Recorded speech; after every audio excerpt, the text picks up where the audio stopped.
Subscribe to The Honest Critique for current affairs, movie, book, and product reviews. Also, make sure you press the bell icon to get notified whenever we upload a new video.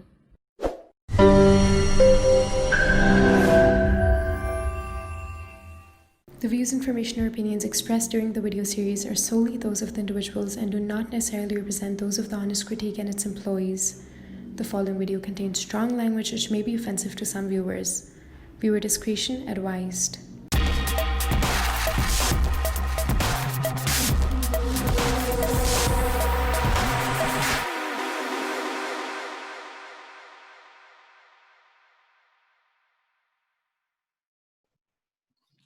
Cynthia Storer is a veteran intelligence analyst in the war on al-Qaeda, having worked as a vital member of the Sisterhood in CIA from the beginning of 1986 to 2007. In 1998, she was awarded the Intelligence Commendation Medal for her expertise on terrorist groups. Storer designed the Ziggurat of Zealotry model, which we'll discuss as well in the video, a model based on ancient Mesopotamian structure that CIA used for identifying the various level of radicalization amongst terrorist groups. The next part of life involves something which we are most interested and we have benefited from, that's teaching young students about policy, about counter-terrorism policy and terrorism studies. She taught in Coastal Carolina University, and now I think she teaches in Johns Hopkins University and training the next generation analyst. So thank you so much, ma'am, for being here. It's an absolute pleasure hosting you. I mean, I cannot express in words how much we're grateful for you that you agreed to for the interview. Oh, thank you so much. I'm very pleased to do it. I always like talking to students. Thank you so much, ma'am. Siddhant, you can start.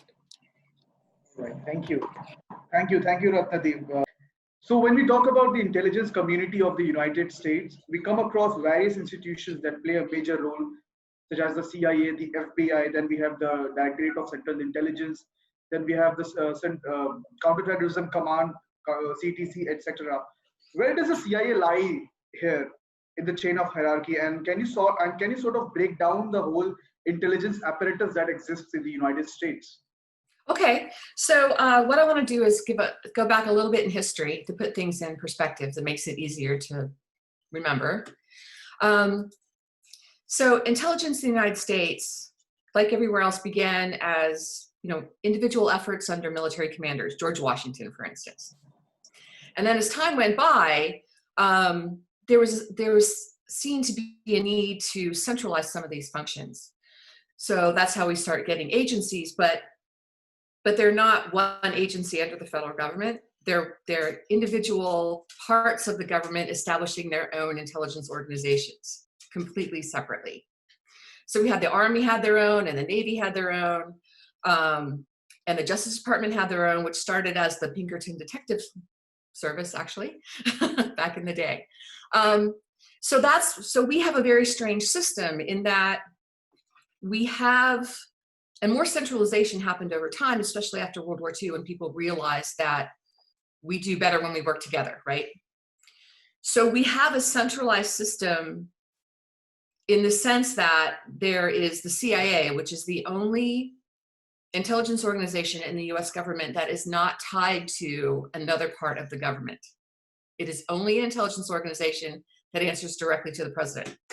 Now to the DNI, the Director of National Intelligence, and then to the president. All of the rest of them belong to particular agencies. And as we have seen the need to consolidate some of our efforts, for instance, when signals intelligence became so big, it was scattered over all the agencies, and when it became so big, we saw this need to centralize it. Then you create a national agency, the National Security Agency, for instance. So we have the CIA is the only independent organization. Then we have NSA and Cyber Command now, and all the individual military intelligence organizations under DOD, under the Department of Defense. Justice Department has the FBI, and then various others have their own intelligence organizations. Now, according to our legislation, the way this is broken out in terms of what people do, and this is very similar to other countries, we have our internal security, which is the FBI and the Secret Service. and the ATF. So again, we're split up a little bit. And then we have our external, which is, of course, the CIA works overseas. And this tension between these internal versus external has always been a little difficult. It's become harder as the world has become smaller. So we're constantly having to renegotiate those boundaries. Now, where CTC falls in this is that it is begun as an experiment in 1986 within the Central Intelligence Agency.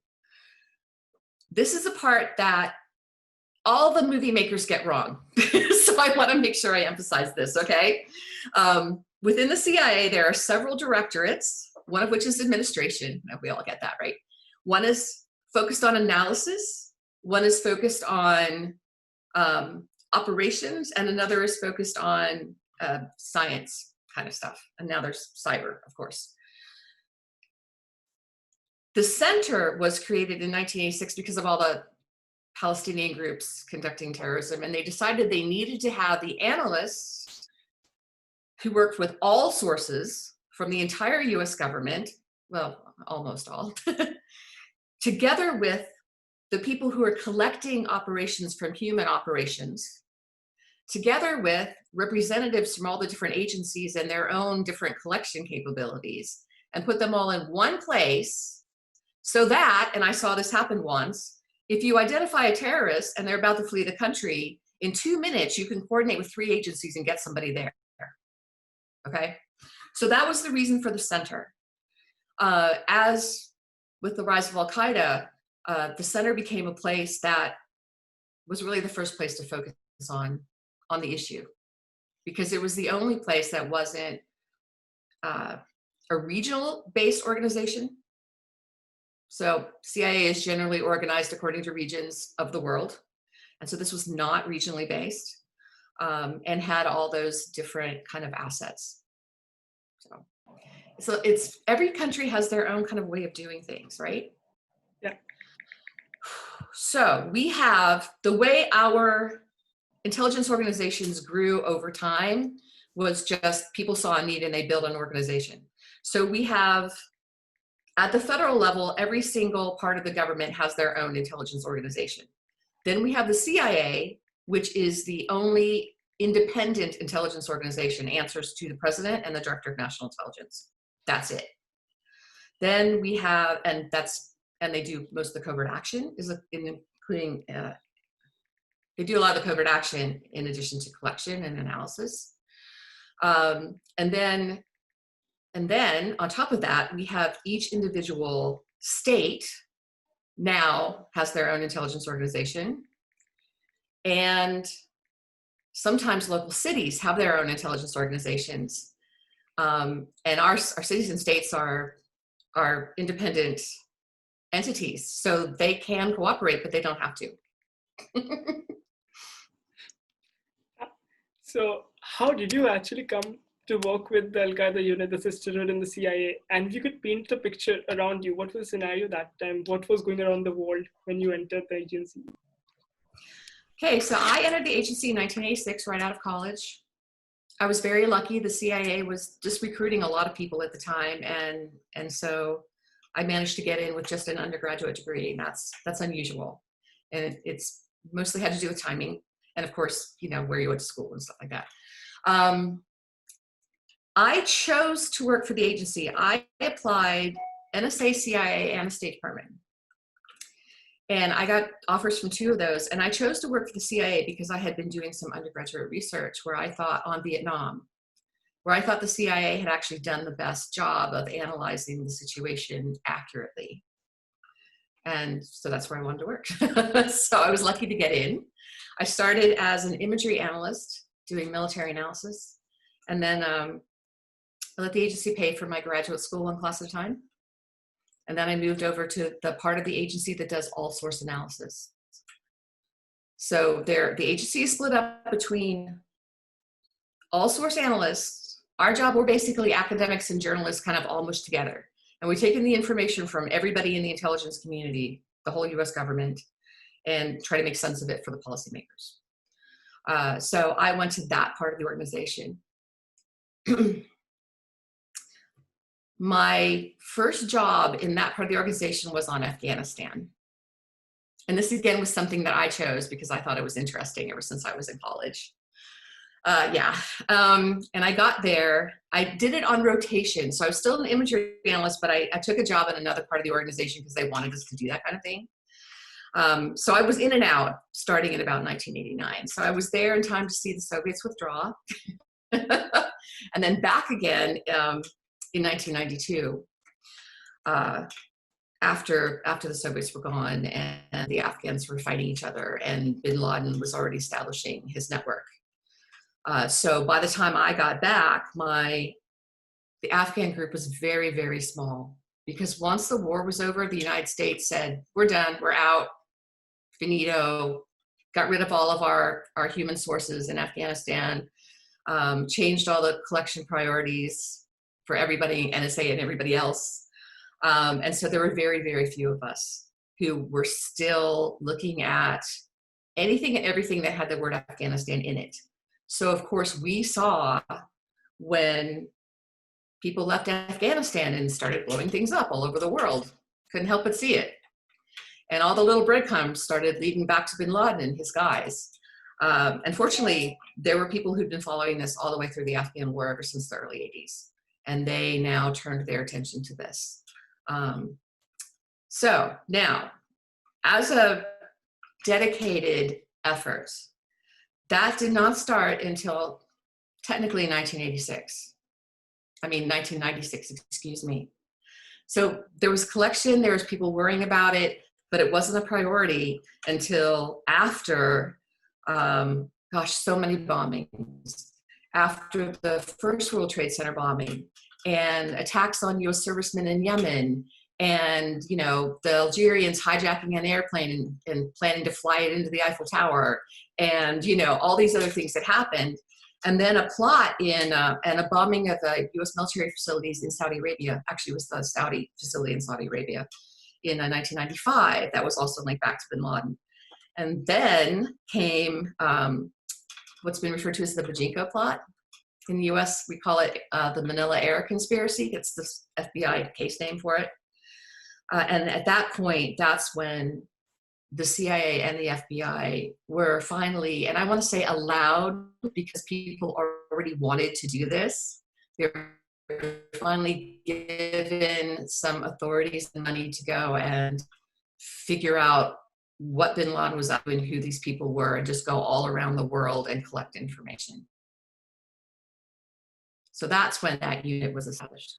I was not part of that. I was in the Counter-Terrorism Center. I got there by 95, but I was an all-source analyst. So it had operations officers and all-source analysts, and I was the all-source analyst who worked on that. The other members of what we've called the Sisterhood, the other women who were working this early, they were on the operations side, but almost all of them came from the analysis side. So we all worked together very well. So I know you're going to edit and stuff, but one thing if you want me to repeat this in different words, I'd be happy to, but this is the thing that all the filmmakers get wrong. We're not all part of an operational unit, right? I am not out there running operations. I am doing analysis to support them and to write like the PDB, which is a different job from the rest of the women. So what's based on the movie, which a lot of people have their opinions based on I'm talking about 0-30, or the character of Maya, that she was a hunter in that movie. And she was an analyst as well. So she does a lot of ground operation. But does it happen to you as well in that time? Or it's very different? No, so the character of Maya is based on, like I said, the other women who ran operations. I was going to go somewhere else with that. But she is based on, that is a real job. It's called targeting analysis, where you focus on a person, place, or thing that you really want to get a lot of information on because you want to do something about it. That's targeting analysis, right? Yep. So they were doing that. First, they were doing collection, standard human collection to figure out what this organization was, and that was working with other governments. And CTC very early worked with basically anybody who'll work with us, police forces, intelligence organizations around the world, anybody who was following this issue. and collected all that information. And then, and then that job evolved into running actual operations against al-Qaeda. So the first step is collect information. The second step was work with other governments to find these guys and, you know, get them arrested, taken off the street. And then the third step was when the United States started going after them ourselves, and that didn't happen until after the Africa bombings in '98. So there's an evolution. Now on the analysis side, for me, it was work with them to figure out, to understand all the information coming in and what that meant. Then I figured out it was a terrorist organization. I'm the one who said, guys, Bin Laden's not just a financier. This is an organization. They have a hierarchy. They have a budget. They do, you know, they do budgeting and financing, and they do all this stuff like any organization does. And then from there, helping to build out the picture of that, and then to persuade decision makers and others that this thing existed and it was a serious threat. So. That was very insightful, the way you described the whole process of having al-Qaeda on the radar.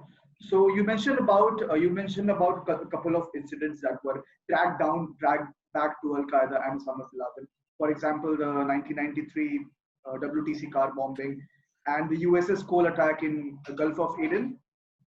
Am I right? Yes. The warship. Yes, Yes. yes. And also the plot where al-Qaeda had the plan to blow up aircrafts over the Pacific Ocean, the Project Bojinka as it called. So we also learn about some top leaders in al-Qaeda, such as Khalid Sheikh Mohammed, KSM, and Osama bin Laden, who has been the emir of al-Qaeda. So when was the time when Osama bin Laden surfaced on the radar of the CIA? Because as we know, his role was restricted to a financer, a person who was hailed as a war hero during the anti-Soviet jihad in Afghanistan. So from that and the transition into someone who was going all the way out to establish his own organization, al-Qaeda. So how did that process take place, and when did Osama bin Laden came on the surface of CIA? That's a really great question. He actually came on the radar of CIA in the early 1980s because he went to Afghanistan. He was raising money. As you know, the CIA started supporting the Afghan Mujahideen groups. Yes. To try to force the Soviets out of Afghanistan. It was all about the Cold War. That's all it was. And when that happened, of course, they saw people coming from other countries who were also fighting in Afghanistan, right? And then there was a deal with Saudi Arabia that the CIA and Saudi Arabia would both fund and support and provide weapons and whatnot for this cause. The CIA always works through, almost always, I should say, works through local governments. You have to have a place to stage, right? It involves local people and their roads and their airspace. And so it's always a diplomatic, negotiation with the local government about what you do and what you can do and how you do it. So the CIA worked through the Pakistani government, which then supported the various Afghan factions. The CIA also, of course, built their own source network eventually, because they got to the point where they were entirely trusting ISID, and so started building their own network, right? In the intelligence world, nobody completely trusts anybody. That's just how it is.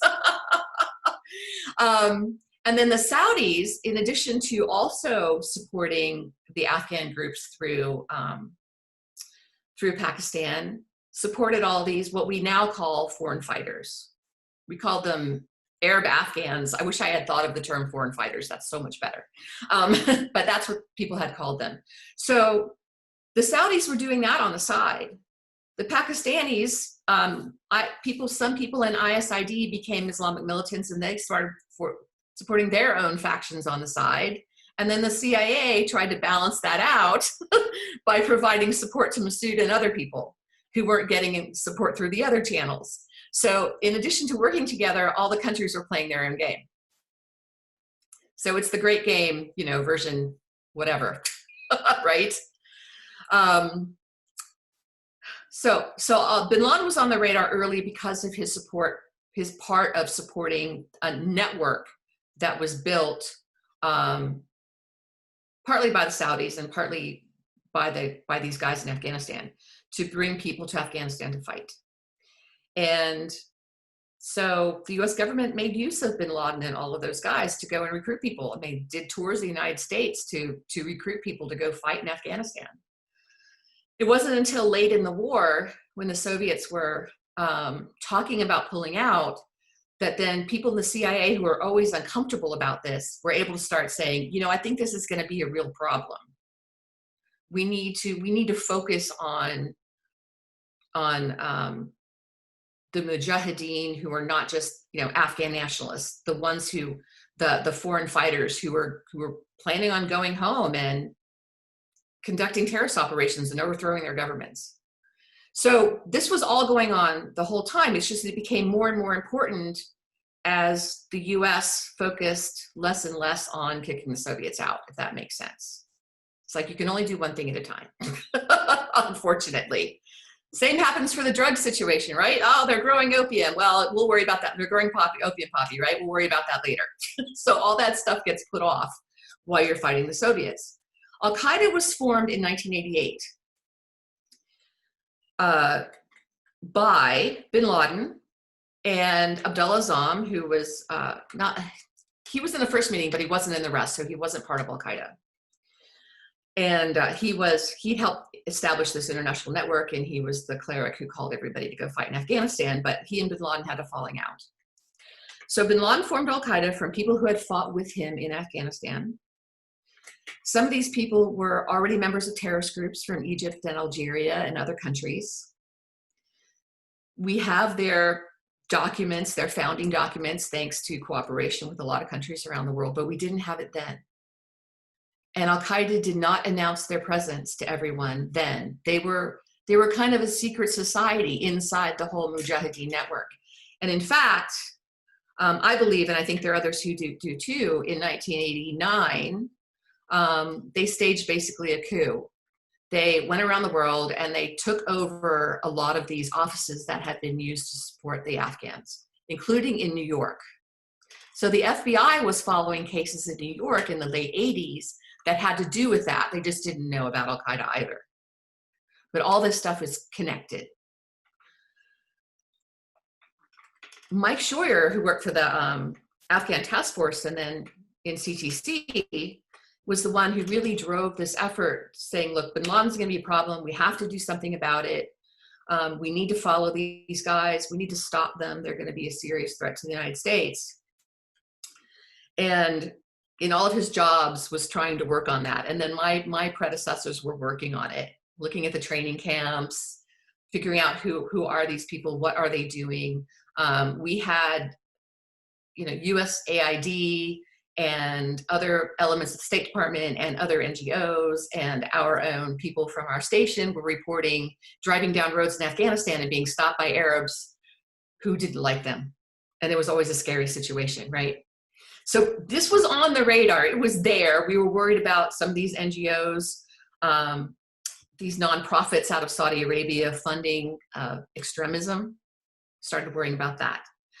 So we didn't, though, get to actually build a dedicated unit against Bin Laden until 1996. And that wasn't even against Bin Laden himself only, it was against all financiers of Sunni Islamic terrorism. So there were other people on the radar too. Not because Mike didn't want to focus just on Bin Laden, but because that was the deal that was struck. Okay. And very quickly, with all the information that came in, and then with a very key defection from Al-Qaeda, so we were able to put together the information we already had with the information from the defector and go, okay, now we know what this is. Like, we're sure we could put it all together. And that was in 96, 97. So it took us almost 10 years from Al-Qaeda's founding to be able to say, this is a terrorist organization named Al-Qaeda. And in fact, I never even got to say that until after they bombed our embassies in Africa in 1998. Yeah. But I challenge you, nobody else in the world had either. And when we went around and we started talking about this terrorist organization, everybody was like, you guys are crazy. It's just a bunch of guys in caves, whatever. They can't do anything. We're like, no, you don't understand. These are educated, experienced guys who've worked in bureaucracies and militaries. They know what they're doing. And people would say, oh, that's stupid. Terrorists don't act like that. Arabs can't work together. I mean, you would hear all these silly things from people.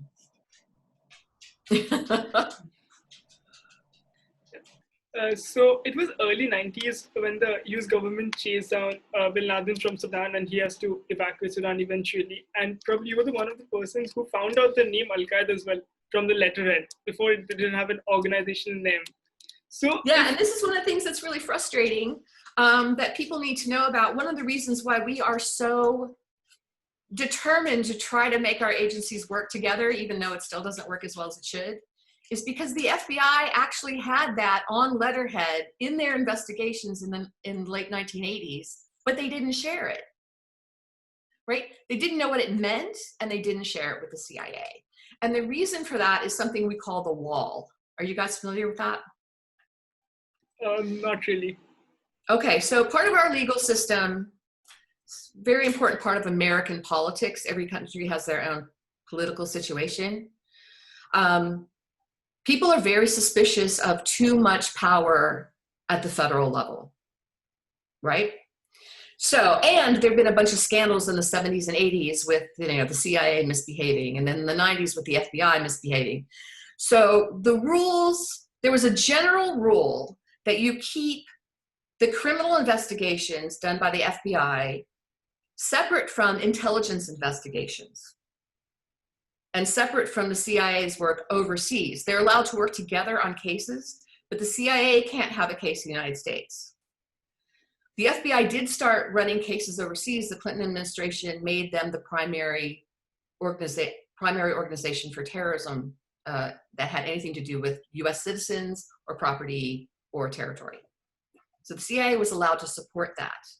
But other than that, we worked with other countries overseas, and the FBI worked with people just on investigations. And so that made things very tricky. People started interpreting that, because of all the scandals, people started interpreting that very, very conservatively.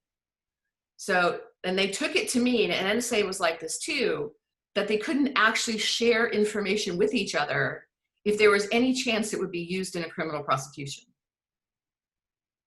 So all this information that came out of the FBI's investigations, they didn't share 90% of it. All this information that came out of the CIA's operations overseas, didn't share most of that. So I am at the CIA putting this picture together. I did not find out until 9/11 commission hearing that the FBI had a woman doing the exact same thing, and we were never allowed to talk to each other. So that's how we got all the reforms after 9/11. Because that just doesn't work when you're dealing with international organizations. It just doesn't. So, so you knew the organization and the motives very well before the bombings on 7th August 1998, the 8th anniversary of the deployment of US troops to Saudi Arabia. And two other embassies were bombed in East Africa, one in Nairobi, the other one in Kenya. And the CIA knew al-Qaeda was very active in the East Africa, but it was unable to break down the terrorist cell or stop the bombing. So what was the reason for this failure, if we call it that way? Yeah, no, I think that's fair. It was certainly a failure in the normative sense, right? Not necessarily, not necessarily the pejorative sense, like you did something wrong, but you just didn't manage to accomplish something, right? So in that sense, it certainly was a failure. A lot of things happened. The CIA and the FBI was working cases, and the CIA was doing their work in Africa, and came across some cells and some guys who were saying, oh, something big is going to happen, right? So we knew something was up. And we knew this especially since 1996, when bin Laden declared war on the United States, we're like, okay, they mean it. You know, they've declared war on us. And still all the other people were like, oh, that doesn't mean anything. He's just a blowhard. No, he declared war in public. You can't just say that and walk away. Come on, guys. So we were watching very closely after that and trying to figure out what it was that they would do from that moment on. And in February of 1998, they issued a fatwa, which included members of other terrorist groups, leaders of other terrorist groups who signed on to this, saying that they were coming after the United States. Now, here's something that most people, we said it, but most people don't really focus on it, which is it's really important to look at the language that terrorists use, the language that anybody uses in their public pronouncements, because that will tell you their intent sometimes, just like we do with world leaders. So basically that fatwa said, when, and it's been a lot of years now, so I'm probably going to get the Quranic phrase wrong, but when the certain period is over, then, and if you don't leave Saudi Arabia by that point, then we're going to attack you. And that period was a reference back to Muhammad outside of Mecca, when he said, if you don't surrender within 3 months, we're going to attack. That's what he was telling us. We had 3 months. We said that. We warned people. In May, bin Laden comes out with a public press conference saying, your time is up. 3 months later. And so from that point on, we knew it was just a matter of time and probably not a lot of time.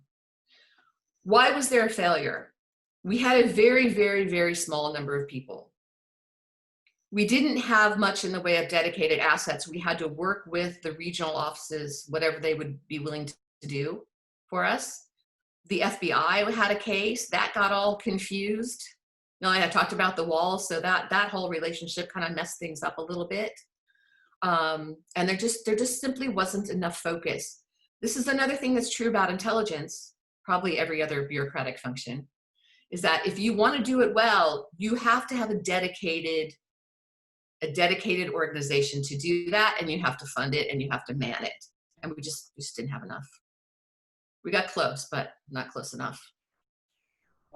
So ma'am, what you're trying to say is there was a war plan laid down, there was a analysis, there was a absolute reporting done and given up to the higher part of the hierarchy. Yeah. So the decision was left to them now. Yes, except that we couldn't be specific enough. So there's 3 different kinds of warning I like to talk about with regard to terrorism. And most people talk about strategic and tactical. But I borrow for the military and include operational. So strategic warning gives the decision maker enough time to move resources and assets and do big budget things, right? So we had been providing strategic warning that al-Qaeda was going to attack us. We had been doing that since 1996. Operational warning is when the enemy is in the midst of planning something. They're planning it, they're getting their stuff together. That's an operational period. We gave that warning. They're planning stuff, we see people talking, we see them moving around, but we still don't know what the targets are. Knowing the target and the date and all of that is tactical warning. We never had the tactical information to be able to say it's going to be this time at this place with this method. We did say they've been training to do car bombings. They've been in the Vacaville with Hezbollah training to do car bombings. They have a fatwa to do suicide operations. First Sunni group to ever do that. We know they're planning something big. They've told us they're doing it. And we had ideas that Africa might be involved, but we also thought it could be some other places, and we just never got that tactical information. Frustrating. The same would be true on 9/11. Yes, yes. Yeah. So I won't be wrong if I say that the world changed before and after 9/11, and so did the intelligence community inside and outside as well. So can you describe the process of gathering intelligence pre and post 9/11? Taking note that most of the intelligence work that was happening post 9/11 got digitized and was done most in the form of data influx into systems. And the pre-9/11 data collection was done into more into maybe not so digitized form, maybe into more analog or the traditional way of gathering intelligence. So how did the CIA adapt to this changing atmosphere? That's a really good question. I just want to put that in perspective a little bit for folks listening. Our reports officer, so this is just from human sources, the HUMINT. We had 300 reports a day before 9/11. We had 3,000 a day after 9/11. Why is that? Because everybody in the world who hadn't been sharing information started sharing it, like overnight. So all of our liaison contacts, everybody in the world just started flooding us with information. NSA started focusing, was allowed to focus on it more. Again, people had already wanted to. So a lot of information starts coming in. There are investigations all over the world. All that material starts coming in. So at first, the kind of information is actually not very different. There's just a huge increase in the volume. So we had already been working on, and I was part of this, working on, you know, getting analytical tools, information processing tools to help us. So we had Analyst Notebook, right? We were working on getting some other technology, but I don't know if you guys know, before 9/11, you know, you had, there wasn't much, right? We could make databases. We had Excel and Word documents to keep our information in. We had Analyst Notebook, but we didn't have a lot else. And we were working on it. After 9/11, like right after 9/11, when the entire US like community came to us and NSA and DOD and everybody else and said, how can we help you? We were able to partner with labs around the United States, universities and labs, and it became a big project. It's almost like a Manhattan Project in information technology, funded by the US government, in order to deal with this information, to deal with al-Qaeda. And that's something a lot of people don't realize. This whole technological revolutions in the US often do begin with a huge amount of government funding. And then the individual companies and labs that are involved in that spin it off. You know, they're allowed to spin it off and make a profit. And then they keep going in their own direction. So that's what happened after 9/11. And we are still, you know, we're still funding those things. We're still doing it. So when such digitization took place within the CIA, so the influx of data must be at the top level, as you said. Earlier it was 3 or 4 reports per day, and overnight it changed to 3,000 per day. So wasn't that yeah, kind of just to give a random example with figures. So, ma'am, don't you think that might have led to a lot of unnecessary information piling up and up again at the same time? So how? Oh yeah, everybody was important information. Right. So everybody was worried that stuff would just fall through the cracks. So that's one problem. And to handle that, the CIA, George Tenet decided that CTC could just grab whole branches from other parts of the organization and plunk them into the centers. So we just grabbed a financial group, we grabbed a group from Europe, and we just grabbed people from all over the place so we'd have more manpower to help process this stuff, right? And then of course and that's only a temporary Band-Aid and you're still missing things. Then there is the problem of, and there always is the problem of what we call circular reporting, which is, you know, there's one report and then somebody else repeats it and somebody else repeats it and somebody else repeats it. And pretty soon you have it from 5 different sources, but it's really just the one report. All of that has to be deconflicted. So that's one of the things we wanted a computer program to be able to help us with, is deconflict that. We wanted computers to be able to do deep data mining, to be able to pull out all these little bits and pieces of information instead of us doing it by hand, that we can then use to form a picture of what's happening. So we needed that. We wanted better visualization tools. So we could, you know, so the computer would pull out all that information and create social network diagrams. None of that stuff existed. This all had to be invented.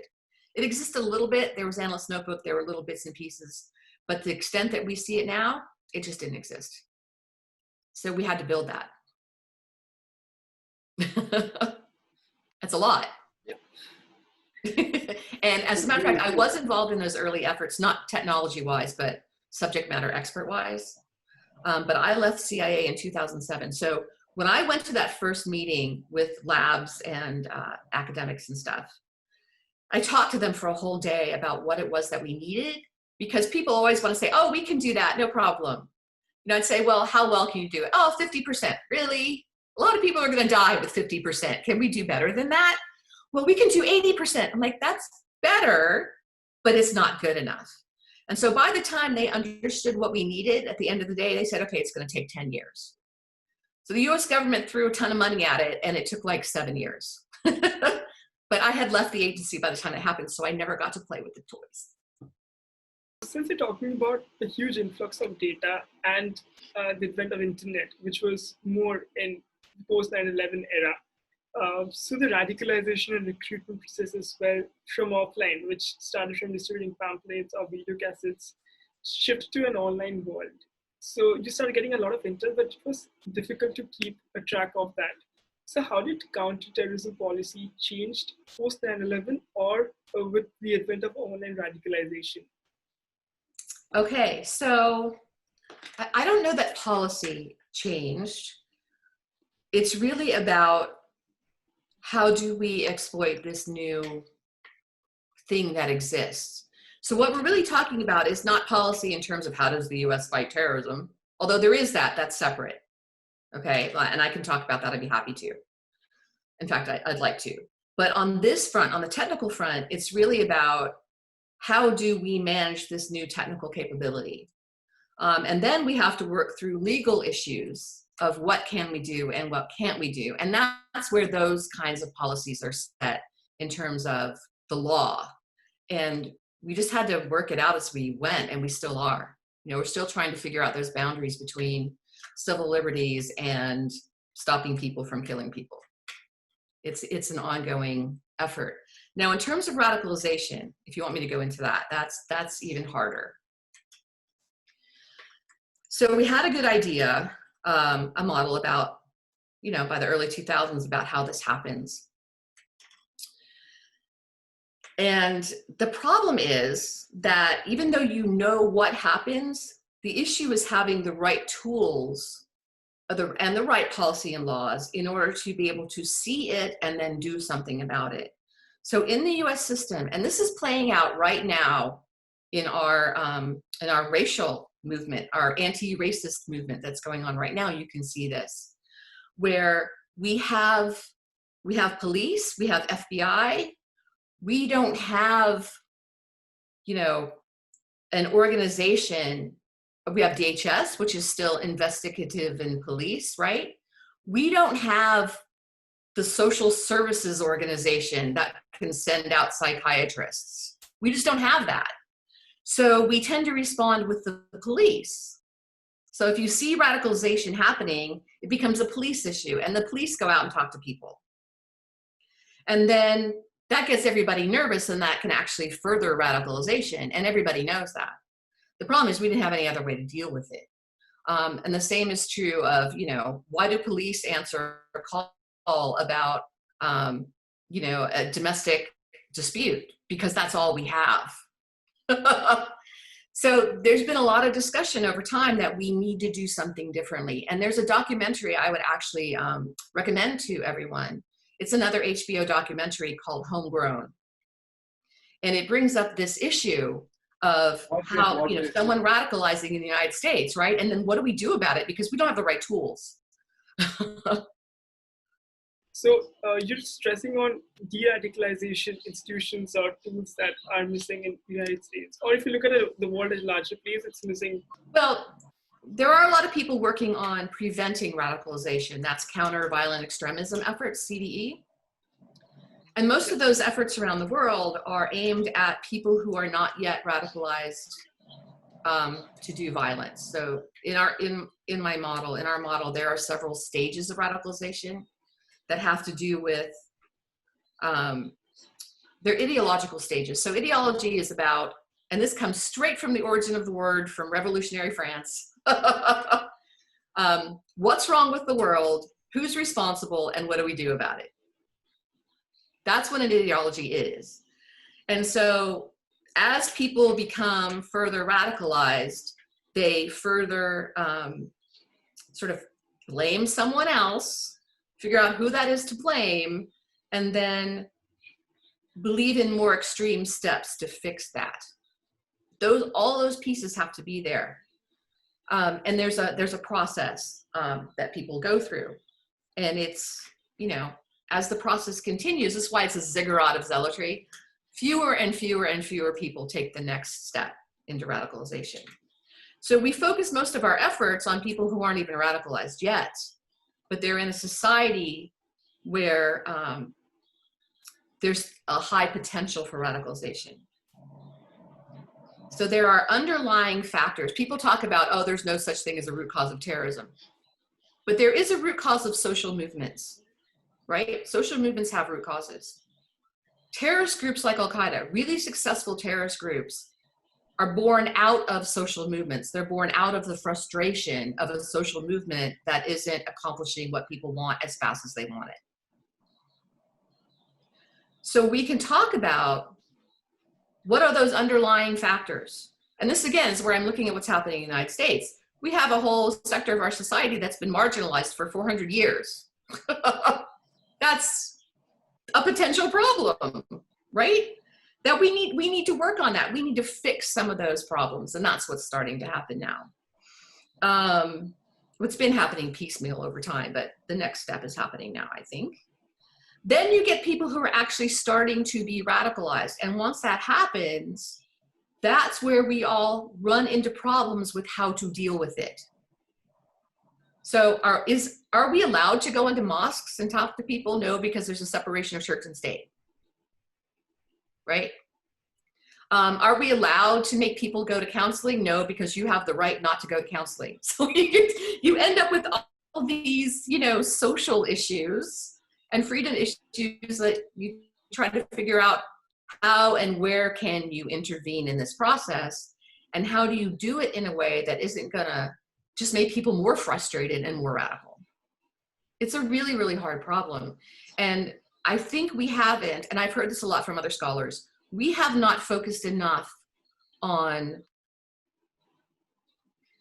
those stages where people are radicalizing. Like once they've become somewhat radical, we don't focus on that very well. And we certainly haven't focused enough on how to turn people around once they have become radicalized. And we really need to focus on research in that area. A lot of countries have tried with mixed results, right? So we need to do more. So since you're talking about radicalization in respect, so let me just point out a question which I thought I'll ask later, but since you spoke about it, let me just ask now. So one of the very popular ways of terrorism studies that evolved post 9/11 was the psychosocial model. And pre 9/11, it was mostly the psychological model or social model. And one of the very principles which you also mentioned briefly is that terrorism must not be seen as a syndrome, but as a method of social and political influence as well. And you actually made a model as well, the Ziggurat of the Zealotry model in counter-terrorism studies, which implies that radicalization is neither fluid nor inevitable, and radical Muslims are not destined to become violent. So with this various modern techniques coming up, and we're seeing more and more information on terrorism studies as well evolving post 9/11, which people have not done as well. So I remember reading a research paper by Alex Smith, which says that every time we produce research on terrorism, it's just 20% new information we get post. It's just rechurning of older information. So what are the possible counter-terrorism policies that can emerge from the model that you have designed and post 9/11 scenario of looking terrorism through psychosocial lens? That's a really good question. And I've not done the research yet. I want to do. People are starting to do that research. But I don't think anybody has the answers yet. There's been a lot of experimentation. This is why I think this research has to be done by a combination of psychologists, sociologists, anthropologists, political scientists, public policy experts, right? There has to be a melding of the minds of all of these things in order to design policies that are going to help. I mean, I can say the basics, which are treat everybody equally, give everybody a good education, you know, but how you do that in each society is the public policy, like the tricky part, right? We can certainly say some things that need to be done, and people have been saying these for hundreds of years. The issue is how to make that happen. So for instance, one of the things I know you can do is about policing. There have been several police chiefs in the United States whose talks I've heard, who really do believe in the community policing model, where the police officer actually lives in the community, and then there is a regular standing monthly working group between that community leaders and the police department and the mayor to work out issues. It takes that level of goodwill on both sides and continual dialogue and cooperation, and they see amazing results. They see crime dropping like crazy. They see people's lives turned around. That's the kind of thing that one of the kinds of things that we need to deal with. We need to give people safety nets. And I know this is a big argument in the United States between the Republicans and the Democrats. But you know, when people are desperate, they're more likely to fall for ideologies that are destructive. Not everybody's going to do that. Very few people will, but some. I mean, you just become more vulnerable. So we need to treat everyone as our neighbor, as it says in the Bible. Everybody's your neighbor, right? And find a way to do that, because without it, you end up with these situations where it may be a short-term expense to do that, but it's a huge long-term gain. So like I said, that's very general. Like, I don't have specific policy recommendations except for community policing. But I think it's something that we need more. We need a Manhattan Project on that. That's what I think. and global, probably. Robert Greener, your former colleague, Robert Greener, station chief in Afghanistan and Pakistan during 9/11 and the director of the counter-terrorism cell, in his assessments uncovered a nuclear nightmare that existed in handling al-Qaeda within the CIA. So what are your views on al-Qaeda exploring chemical, biological, and nuclear weapon options? And for the sake of the background, CIA interrogated Pakistani scientist Dr. Bashir, who was also the president of Ummat Amir, now suspected of sharing various kind of information about chemical weapons and nuclear armament with the al-Qaeda. And that interrogation led to a lot of development about this whole project. So what are your opinions about this particular warfare front of al-Qaeda? You have to get back to their interest in poisons. So from the early days, they experimented with poisons and tried to develop their own chemical and biological weapons, crude ones, but still. They were always interested in radiological material.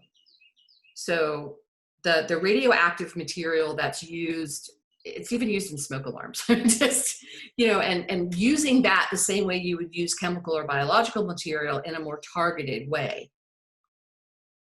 They were also interested in acquiring actual nuclear weapons that were on, you know, they were told were on the black market being sold by the former Soviet Union and things like that, right? By people there. I think, from having looked back at this and read all the material that I had access to and that I have, that's been released, right, that I've seen since, that al-Qaeda, and also based on bin Laden's own statements, that they wanted a nuclear weapon in the sense of a big nuclear weapon, right? Not necessarily to use it, but as a deterrent. They looked at the Iranians, they looked at Pakistan, and they said, this is a good deterrent. We want to be the Islamic State. We should have one too.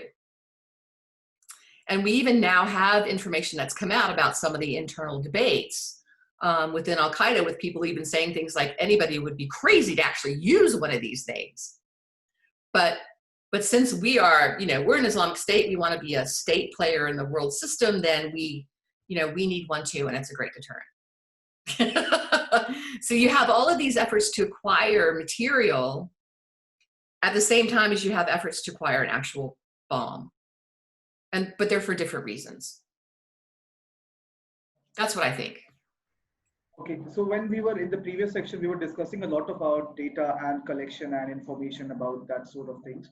And you have also very much advocated about the whack-a-mole policy that CIA came post 2001. Which I didn't talk about. about. So I want you to give a little bit, sorry ma'am? Which I hadn't talked about yet, you're right. Yeah. So so we want you to just give us a brief introduction about the whack-a-mole policy and how was it different from the conventional style of intelligence gathering. So I spoke before about how things progressed in the counterterrorism center against bin Laden. Once we got to the part so it first starts with intelligence collection. Then in the mid-90s, when started wanting better collection, but also wanted to get some of these guys off the street, there was no US policy where we could just go in and grab people like we could after 9/11, and the military wasn't involved, right? None of those things happened, which is normal, by the way, and I can talk about those processes later if you're interested, what all countries do.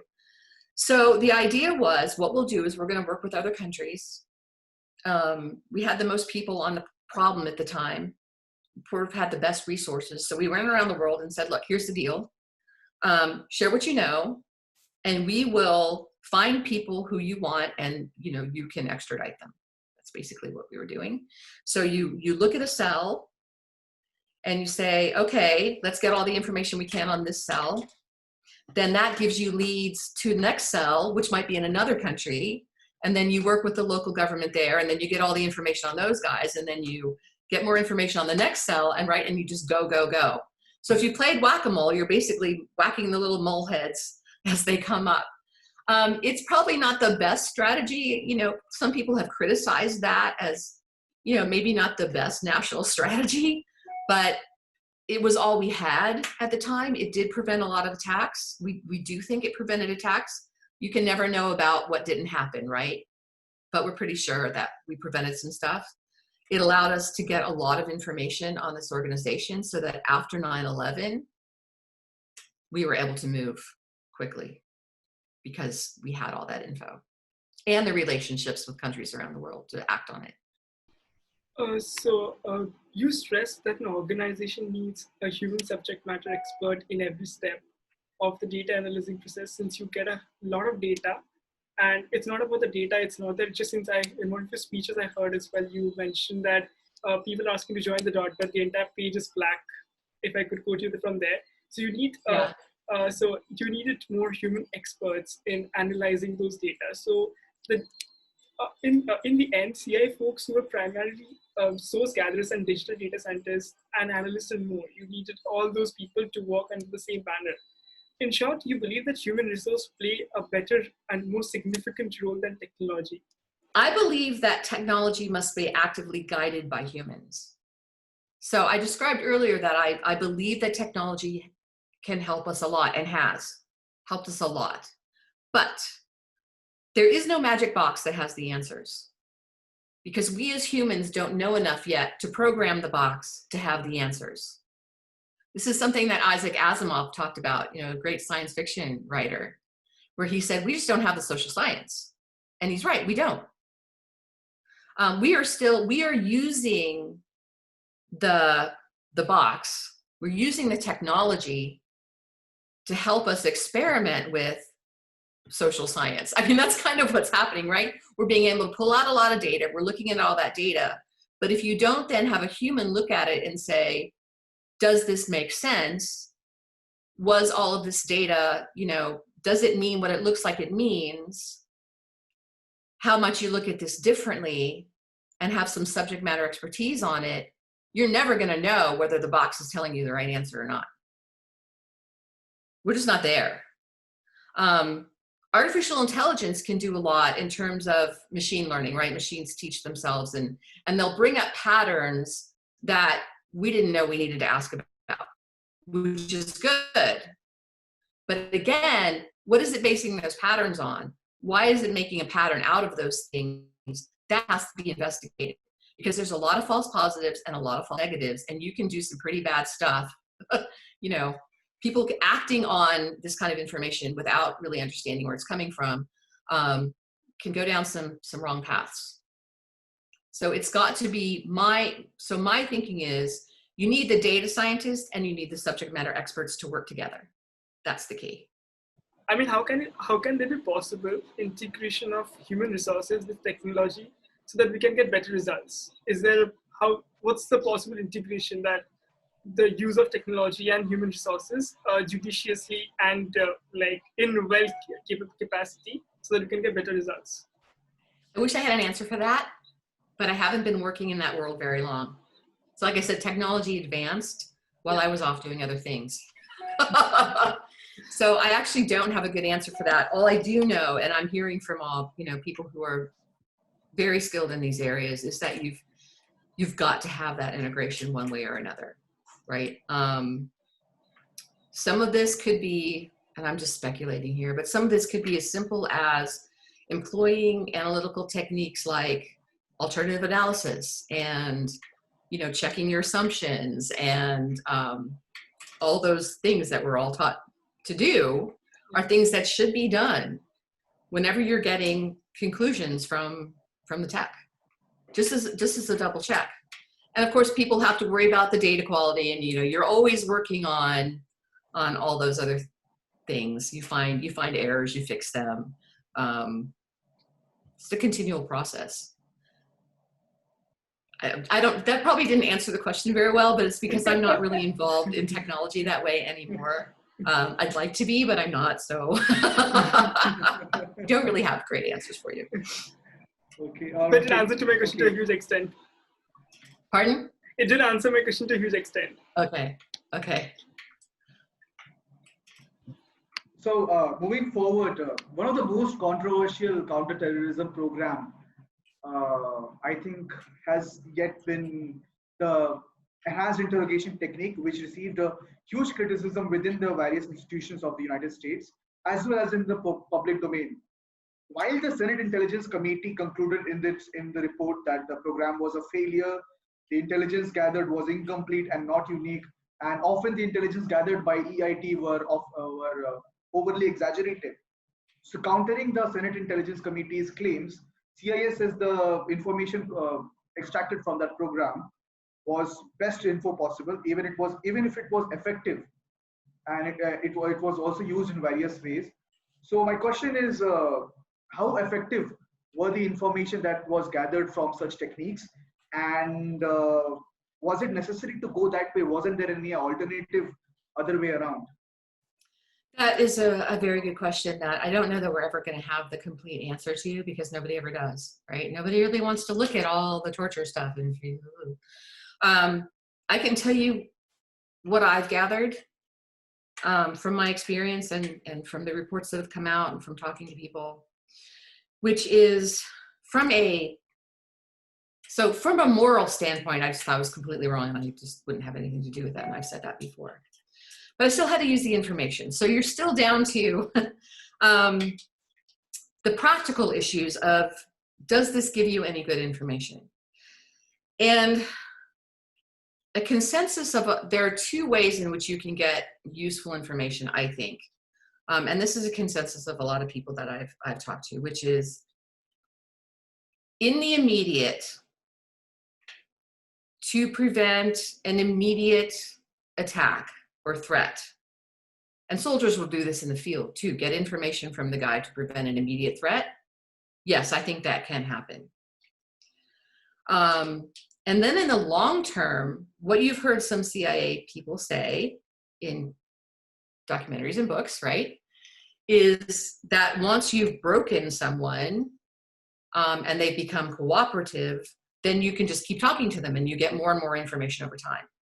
It is true that you can keep talking to them and get more information over time, but it doesn't mean that that's the only way you were ever going to get that particular information. So a lot of that information is really more strategic.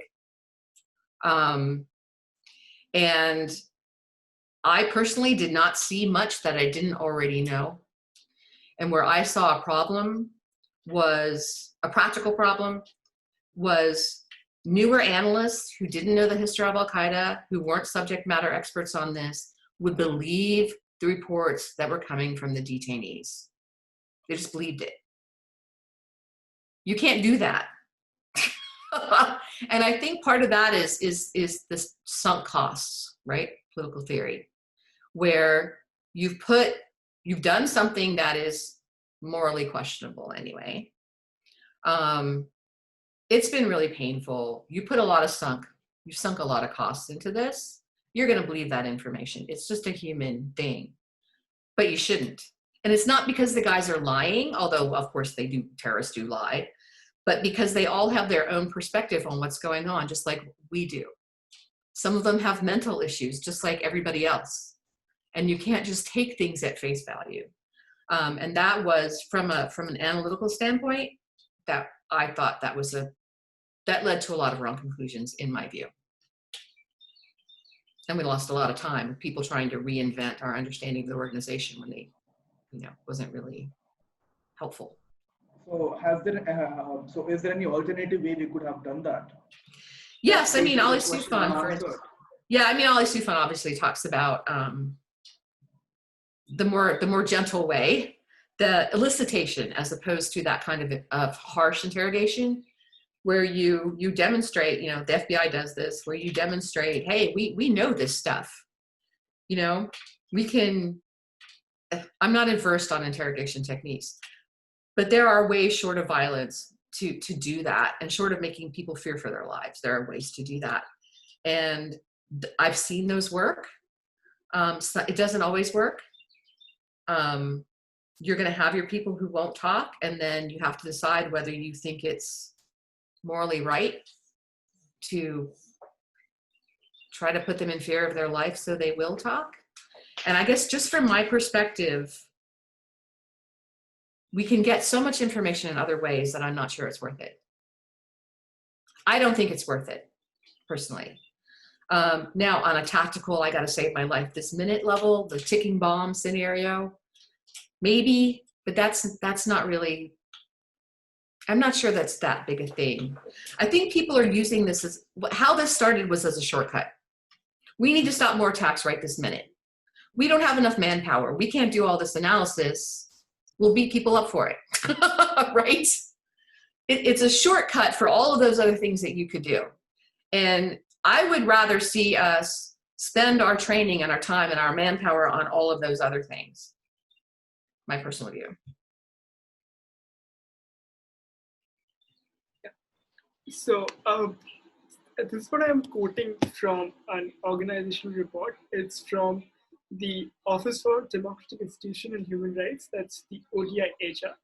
And they have put out this comment on counterterrorism measures, and there's the counterterrorism measures need human rights standards to ensure that their implementation does not undermine their very purpose, which is to protect and maintain a democratic society. And at the same time, human rights standards may need counterterrorism measures to ensure that human rights can thrive in the first place. So what is certain is that the human rights are not optional, extra, or luxury to any counterterrorism strategy. Human rights must be the core strategy. So in this context, I have seen you actually, your interview as well, in the show as well for the other Laden, with Laden Nasser, which he was talking about the entire Guantanamo Bay as well.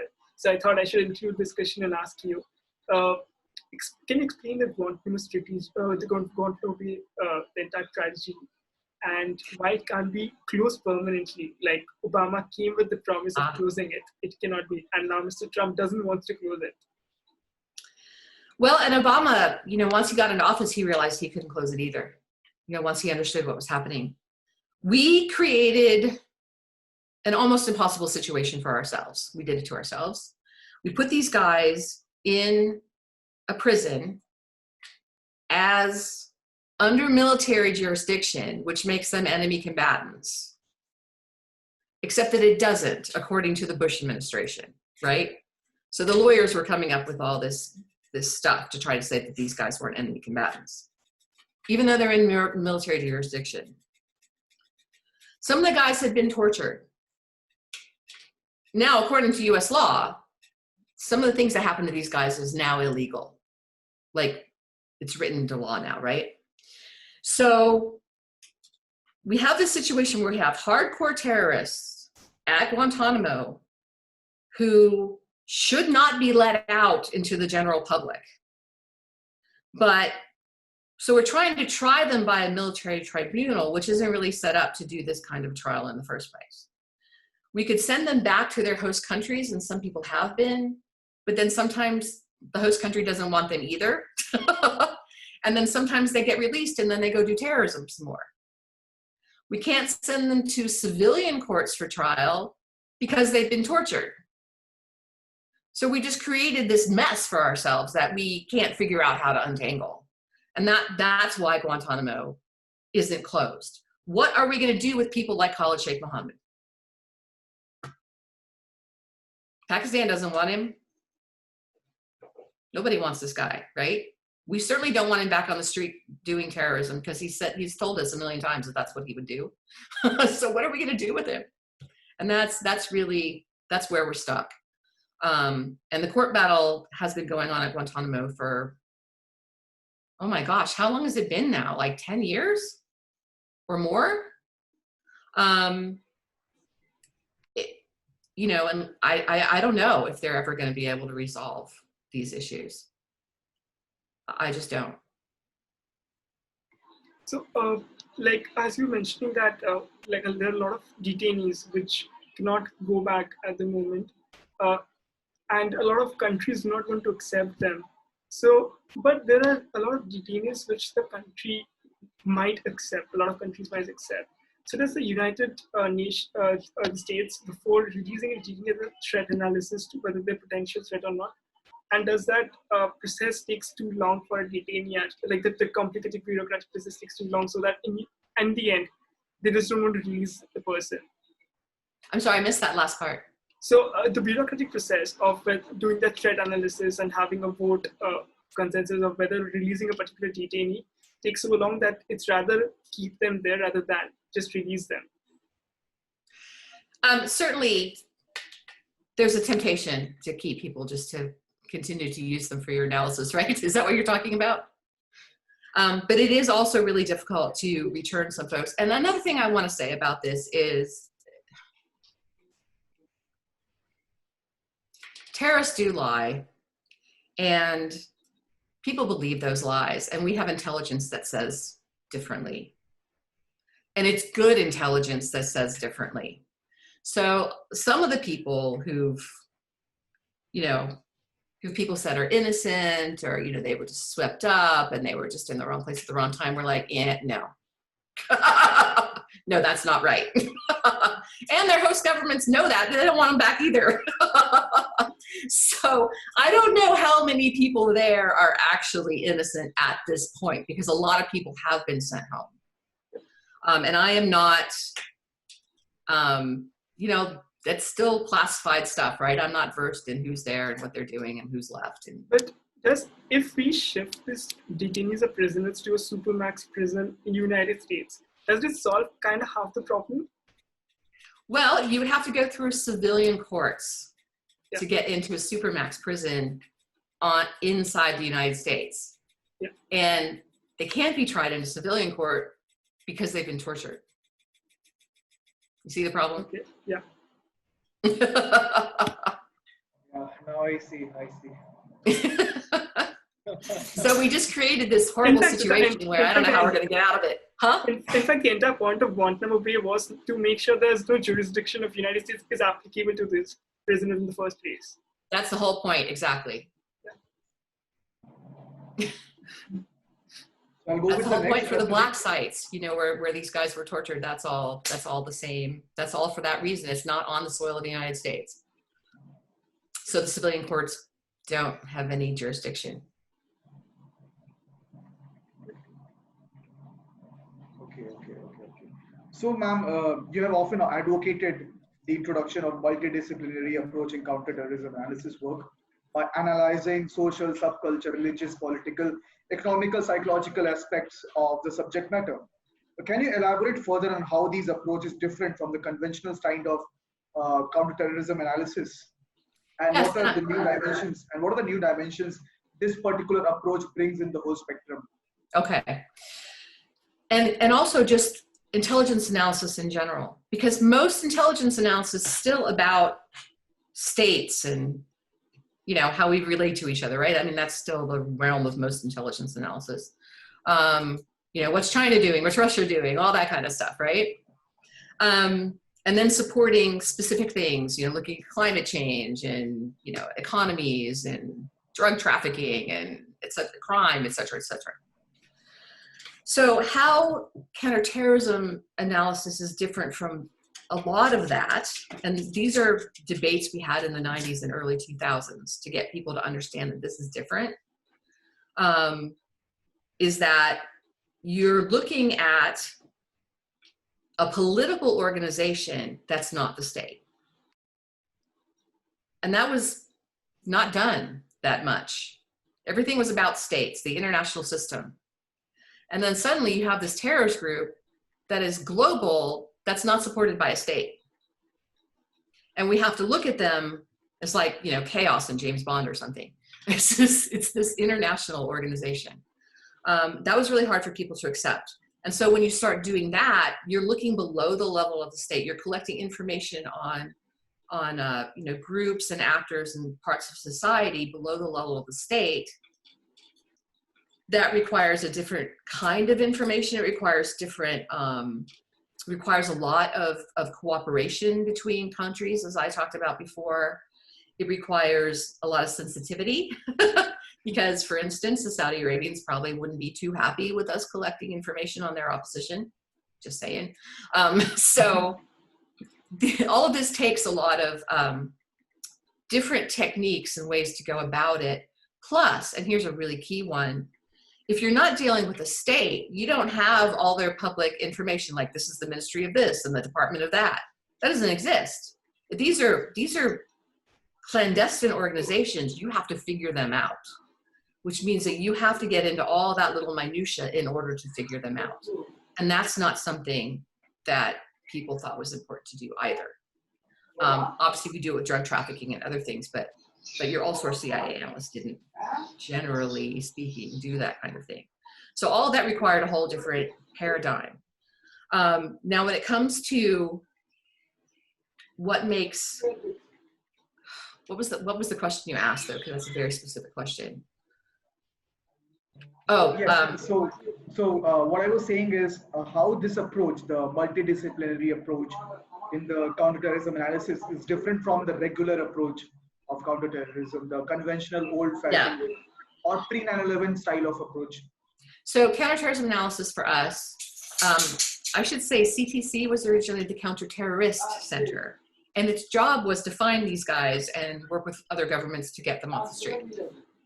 That was the whole goal. It very quickly became about analysis, though. And that became about getting terrorists off the street, right? It wasn't about countering terrorism as a thing. It was about stopping specific terrorists. And after 9/11, even more so. So those who argued that we had to take a more holistic view of this did not win that argument. And in my view, still have not won that argument. There are individual efforts, but it's not the main effort. The main effort is still a pseudo-military effort, right? Get these guys off the street, stop terrorist attacks. So does that mean we will have a little bit less of a progress in future? Because these things have been continuously stressed upon, that we need to have certain kind of reforms in the whole process. So does it mean that in the future it is going to slow down the process in multiple ways, considering that a lot of new exploration is being done on this particular front? It will slow down which process? The whole process, ma'am, the whole chain of process, from spotting someone to finding someone. Yeah, no, I don't think that's going to get slowed down, as long as people are still determined to do that. So what is the new dimension this will bring?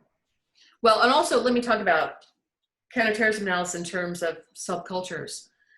So if I want to understand as a all source analyst, another country, again, focusing on the state, if I want to understand what a terrorist group is doing or who these terrorists are, I have to focus on the way they use language differently, the way they think about their own culture differently, right? The way they interpret their history differently. I have to really get into that. So that's very different, right? And then once you start doing that, and then you can dig below that and say, okay, why did they become the way they are? What is the society around them that is supporting these efforts, and why are they doing that? So now you're into Mao and, you know, the ocean in which the fish are swimming and trying to understand that, right? And that's the part I think that gets sacrificed, so that we can just keep taking the fish out, if that makes sense. So does that mean it will be on a personal level, the subculture aspect, and trying to study the organization and the leadership, it will be on a personal level of the analyst? Yeah, you mean the analysts would do that? Is that what you mean? Yeah, the analysts have to become experts in that. They must. And people say, you've heard a criticism a lot that, you know, you need to be able to speak the language.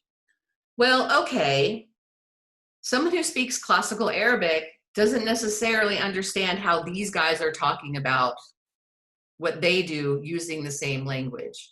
Just like in the United States, words mean different things depending on where you sit in the political spectrum. So you have to understand, we call dog whistles, we say, when somebody's sending a message that not everybody is supposed to understand. Terrorist groups do that too. So you have to learn the nuances of how that particular group thinks and communicates. And that, you know, that does take a human. You can use machines to help you do that, to see patterns in communication. But as a person, you still have to understand, what is that pattern based on, right? What does this mean? In light of the current anti-racist protest that was going on, and there are still implications of there might be future protests as well. So if you could tell us about that, it's as you said, it's often an inherent bias against people who do not immediately relate, but it has many implications for counter-terrorism.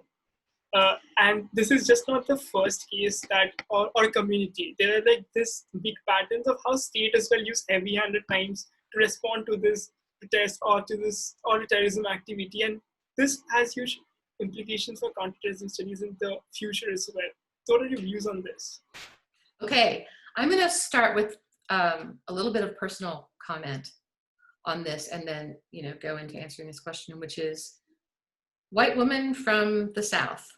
Okay, from Southern United States, Virginia, which is sort of South and sort of North these days, but still, military family, didn't feel particularly privileged, didn't always get along with the police myself, but I did not realize until the last 2 weeks the extent to which I bought into ideas in the white community that have been spread all this time that, well, you know, there's a lot of crime in the Black community and people are treated like this because they did something wrong. I bought into that. I didn't even realize I had until the last 2 weeks. I'm watching all this stuff on television going, oh my God, it really is as bad as the Black people say it is. Like, I've been completely miseducated about this and uneducated. I didn't know about the race massacre in Tulsa in 1921. I never heard of that. I didn't know any of this stuff. And so I'm thinking, oh my gosh, here I do analysis on social movements and extremist organizations. I have this marginalized, traumatized population right under my eyes, and I didn't even see it. And that is really hard for any government anywhere in the world to see their own internal issues, because we are all we all grow up and are educated in our societies, right? It's very hard to break that stuff. And so when there's a lot of frustration, and this is something I know from looking overseas, you know, now I can turn my lens inside to my own country. When there's a a lot of frustration in a social movement, a justice movement, which this is, you occasionally get mostly young people, not always, but mostly, who get really, really frustrated and they act out, right?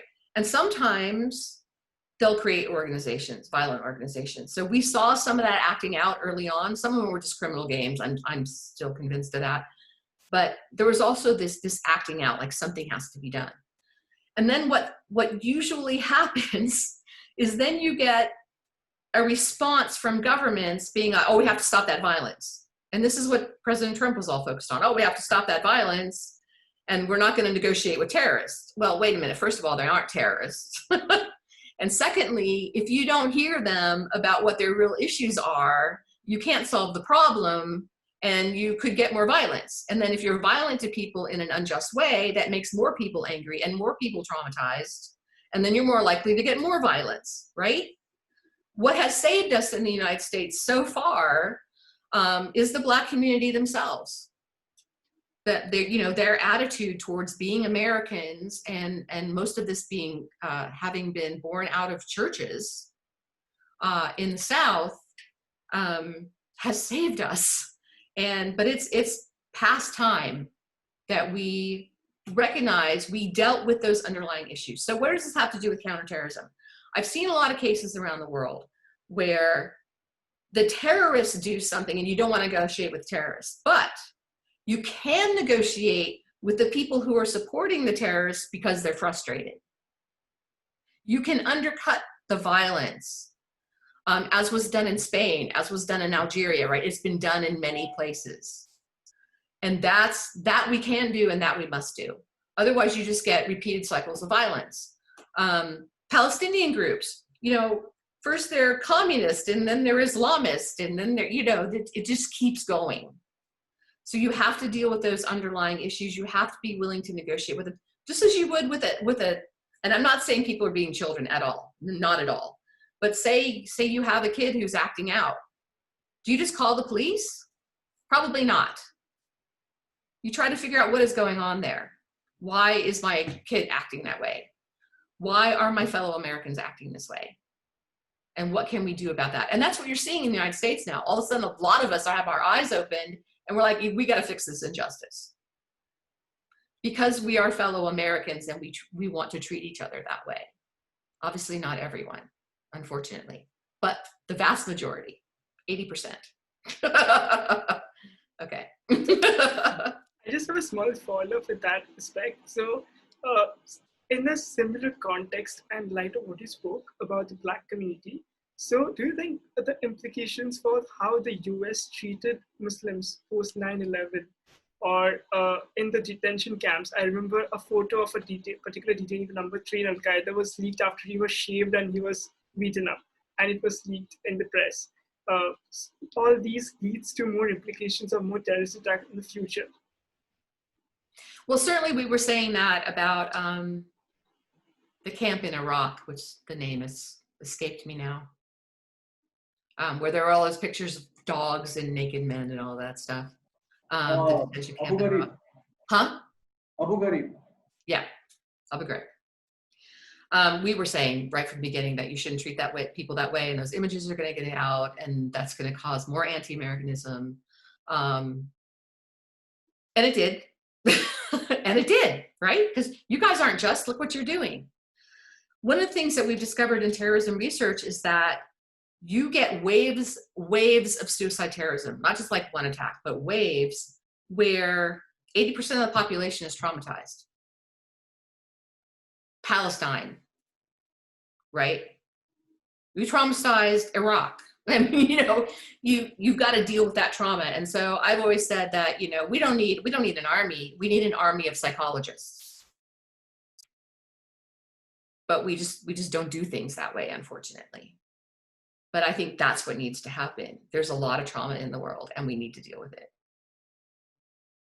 And I probably got a little bit off from your question. So what was that again? I'm saying how a lot of Muslims were treated post 9/11. Oh, the racism? Yeah. Yeah. That led to a lot of radicalization among, I think, a lot of foreign fighters, in fact, went to either fight with ISIS. It's because of how they were treated post 9/11. That's interesting. I'm not sure that that's what happened. I think that's a part of it. But we have to remember too that al-Qaeda was a worldwide organization, right? They had already had a movement in a lot of these countries. They already had an organization. They had already gone overseas for their purposes and investigated places where they could get involved and work with local groups. They'd done it, 18 or 20 times already. So when we went into Iraq, they did the same thing. They're like, oh, what can we do in Iraq? Let's go figure out who we can work with and who we can support and how we can do this.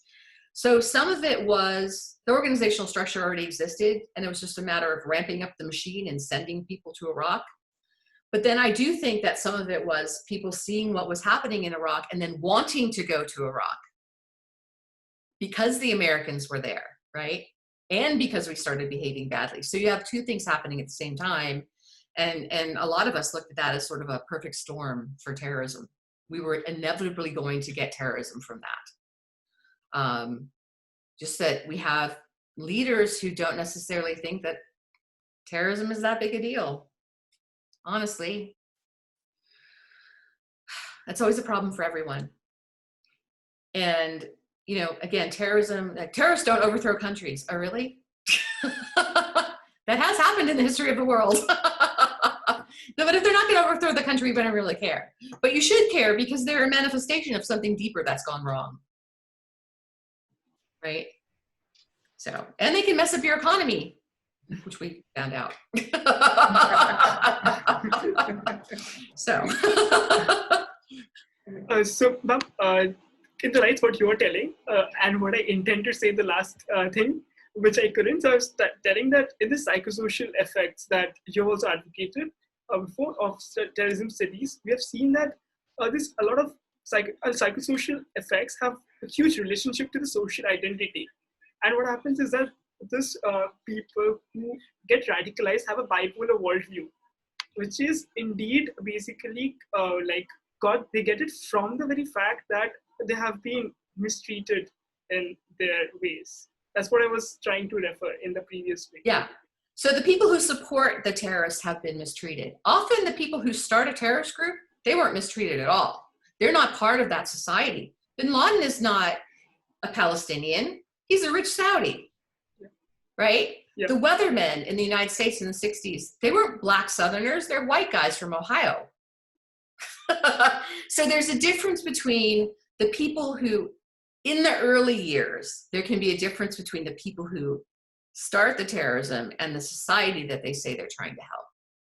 But over time, you start getting second and third generations, and that's where more and more people are coming actually from the society because of the trauma of an ongoing war with the government, basically. So we want to prevent that cycle. Okay, all right. So I think this is a necessary one on a personal request, because being an Indian, we all have this common obsession with Pakistan. So in your 20 plus years of experience in counter-terrorism world, where do you see the role of Pakistan in this whole picture? And for the sake of the background, America has supported Pakistan financially, armed them to become fellow counter-insurgents. But the result has often been different, because instead of being fellow counter-insurgents, somehow insurgency became their state policy. What's your assessment here in terms of intelligence cooperation and Pakistan being a potential ally in the region? So, and with special reference to the Operation Neptune Spear or the Abbottabad raid, how the cooperation and how much the inter-services intelligence, the ISI, the deep state as it is called in the whole South Asian region, was involved to what extent? Right, so Pakistan became our ally in counterterrorism because we had to get into Afghanistan. Okay, critical point there. And there was actually a lot of debate about the extent to which we should make them our allies, but we really didn't have a choice. So that has been an ongoing negotiation with Pakistan over all of these years, right? US policy, as I understand it, I'm not in the diplomatic service, but as I understand it, US policy writ large is not to favor either country. We basically don't want you guys going to war with each other. We want to all be friends. But we had to ally with Pakistani intelligence and military and the government in order to confront al-Qaeda. That's just how that worked. We were not ignorant to the fact that there is a part of Pakistani intelligence in the military that supports terrorism, right? There's no way you could be an analyst on this and not realize that. The question was always, to what extent was that little part of ISID supported by the government? And to what extent were they actually trying to overthrow the government? That's an issue. What the impression has always been that the government, the civilian government, has actually never called the shots in Pakistan. It's always the ISI and the military. Yeah, exactly. So we need good relations with the civilian government. We're trying to support Benazir Bhutto when she was in power, right? But we also have to work with ISID. But we really don't want to work with the part of ISID that's sponsoring terrorism. But how do we know we can tell it apart? And so this is where you get to the CIA talking to this guy from Umatamarri now about nuclear weapons, because he's become radicalized. He's put out some crazy apocalyptic book, and he has access to nuclear plans. This is not good. This is just not good. Yeah. And I remember that very clearly. So it's I guess we just say it's complicated. It's just complicated. And again, it's one of these messy situations that I guess you just manage day to day. I don't know. And I know it's hard because I know they sponsor terrorists in Kashmir. I know that. I know they were involved in the Mumbai bombing, right? We all know that. But again, it's not the entire Pakistani government. So Pakistan's got to handle that internally, and to what extent have they done that? To what extent will they do that in the future? I don't know. So yeah, that's very interesting to know, and thank you so much for bringing Kashmir out. That was very much needed. Good. So when we learn about the Abbottabad raid, the whole compound, the Osama bin Laden's compound, I know that you left the CIA in 2007, but I won't be wrong if I say you laid the foundation that led to his capture. So yeah, go ahead. One of them. Just we laid the foundation for understanding the organization, right? And then you can build on that with all the little bits and pieces that keep coming in. So what we also learned that near the compound, near the Osama bin Laden's compound in Abbottabad, there were 2 plutonium reactors which were potential nuclear heads, 1 regimental headquarter, 1 military academy, the National Military Academy of Pakistan, and 1 secret base of CIA and ISI, which were jointly operated by both the countries.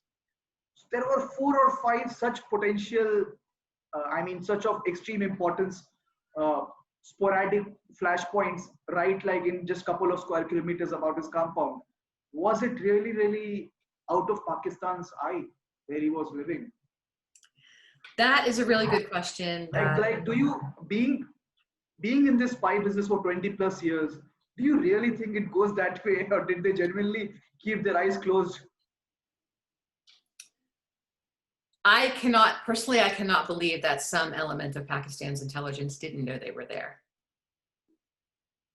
I'm not the first American to say that, right? I do believe that somebody knew they were there and was protecting them.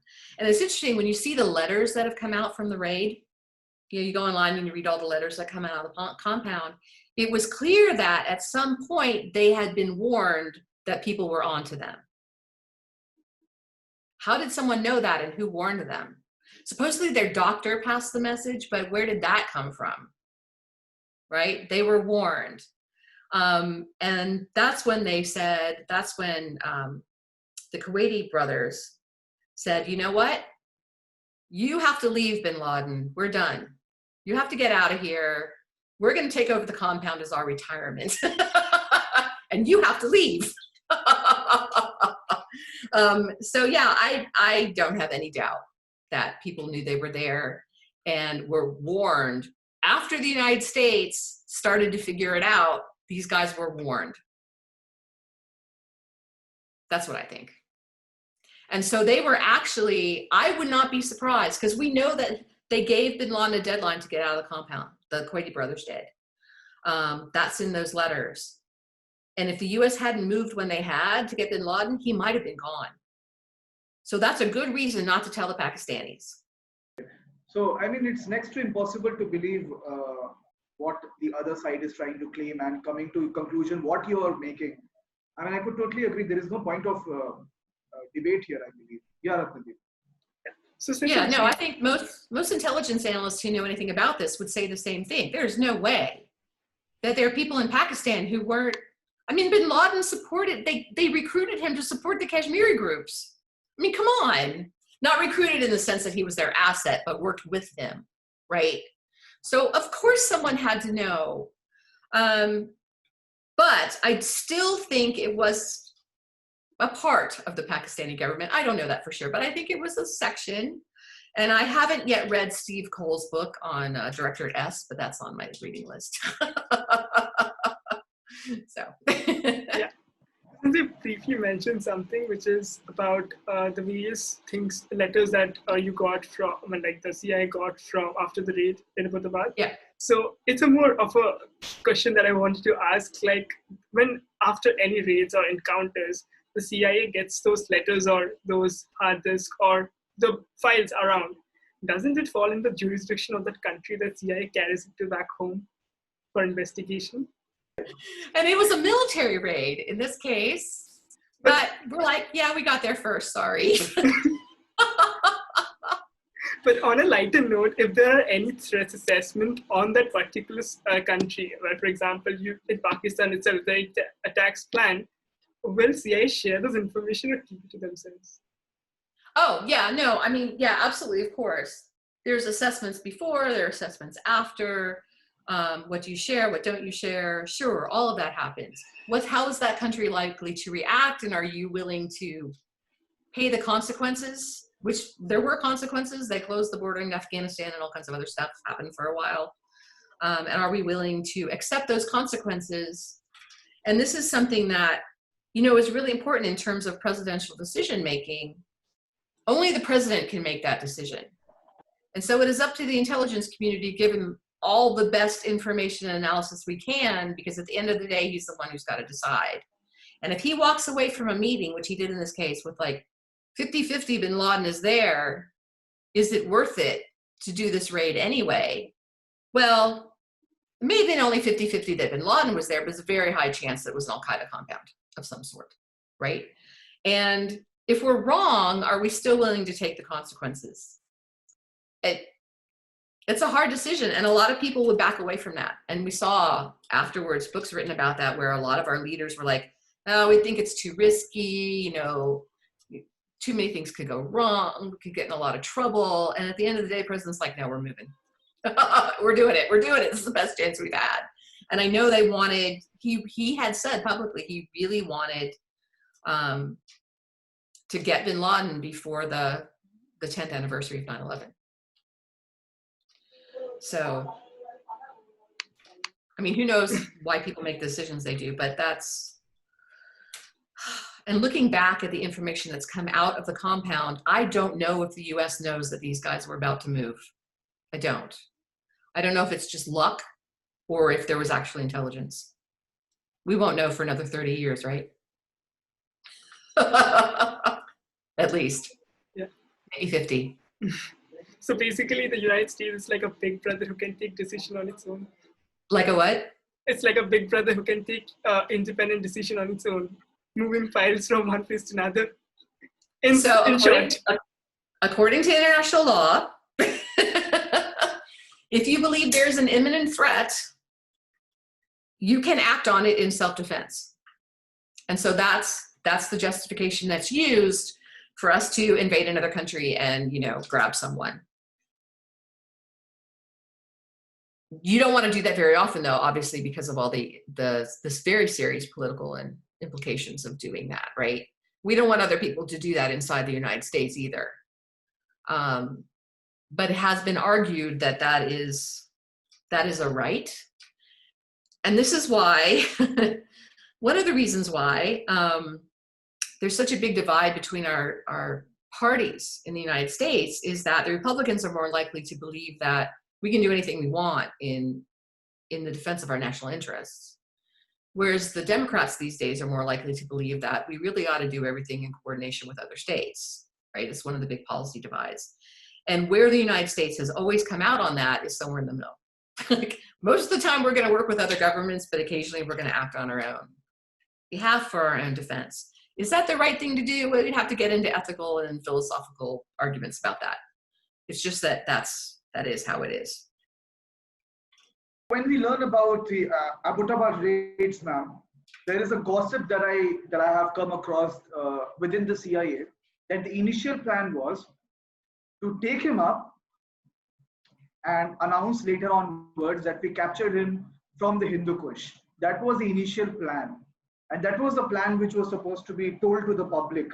But the political advisors of the previous administration, they stressed upon the facts, and then it was announced the very same night, or maybe the day after. I don't remember clearly. So that was the initial plan. Do you have anything to comment on that? I don't know what the initial plan was. Because but I can tell you that yes. If that plan was that, it went south because of Twitter. So I'm sorry, I missed it. I'm so sorry. So a Pakistani gentleman who lived in the area saw what was happening on the compound and started tweeting about it. Yeah. You cannot keep that kind of secret in this world, right? There are secrets, but I mean, it's harder and harder and harder to keep those secrets. By the way, did you see the tweet? Have you seen the tweet? Yes, I did. I saw it at the time. It says very strange at night in Pakistan. Helicopters hovering, very strange, doesn't happen. Yeah. And then the Pakistani military responds, and like everybody knows what's going on, right? That's like till date my favorite tweet. So there's no point lying about it because it was kind of obvious.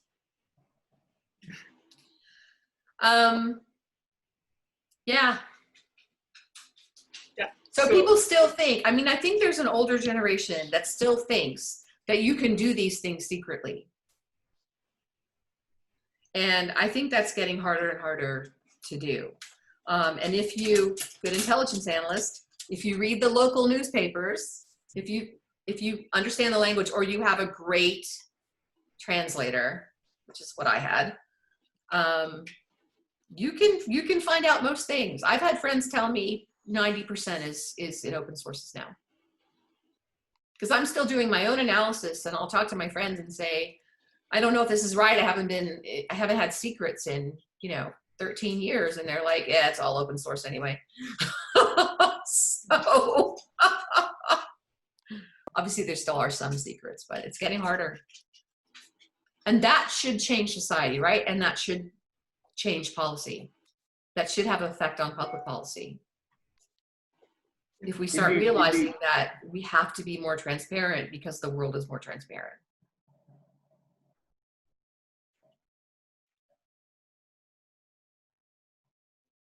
So I have the last question for you, which probably as a instructor at university, which you will love to answer. In the end, how do you see the future of counterterrorism studies for young students like us? And how can young students be prepared for the future? And I heard that you're incorporating real-time strategy and role-playing games to help students and researchers understand terrorism patterns or outliners in human behavior that may drift from normalcy to terrorism. Is that correct? I wanted to, and then my life took a weird turn. I do play an online role-playing game. Like the CIA ones, which the CIA Oh no, I play World of Warcraft. And I saw some things that I thought were useful in the way people behave as groups. So when you're in the game, you form guilds, you form groups, because there are some things you can't do by yourself. And you're doing all of this online, right? And in the process of forming a group, you're actually vetting each other. You're doing a lot of what terrorists do and other people do when they're meeting online. You're going, okay, I'm going to do this thing.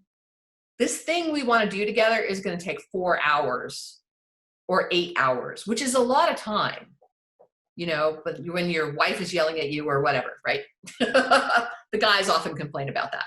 So, so you want to vet these people and make sure that they're actually going to do a good job. And in the old days of Warcraft, that they're not going to steal stuff, because you used to be able to steal stuff from the group. Can't do that anymore. So you would spend time with these people, talking to them and doing some little missions together and seeing how they work and how they play before you would commit to doing a big thing with them. And it's the same thing I saw in recruitment in these groups, right? You're looking for people who you think you can work with because of the way they already are, the way they already play. And then you're trying them out, and then you'll do more and more important things depending on how much you trust them. The game isn't like that anymore. The game is completely changed because a lot of the rules have changed, and so it doesn't reflect, it no longer reflects how people act, but it used to.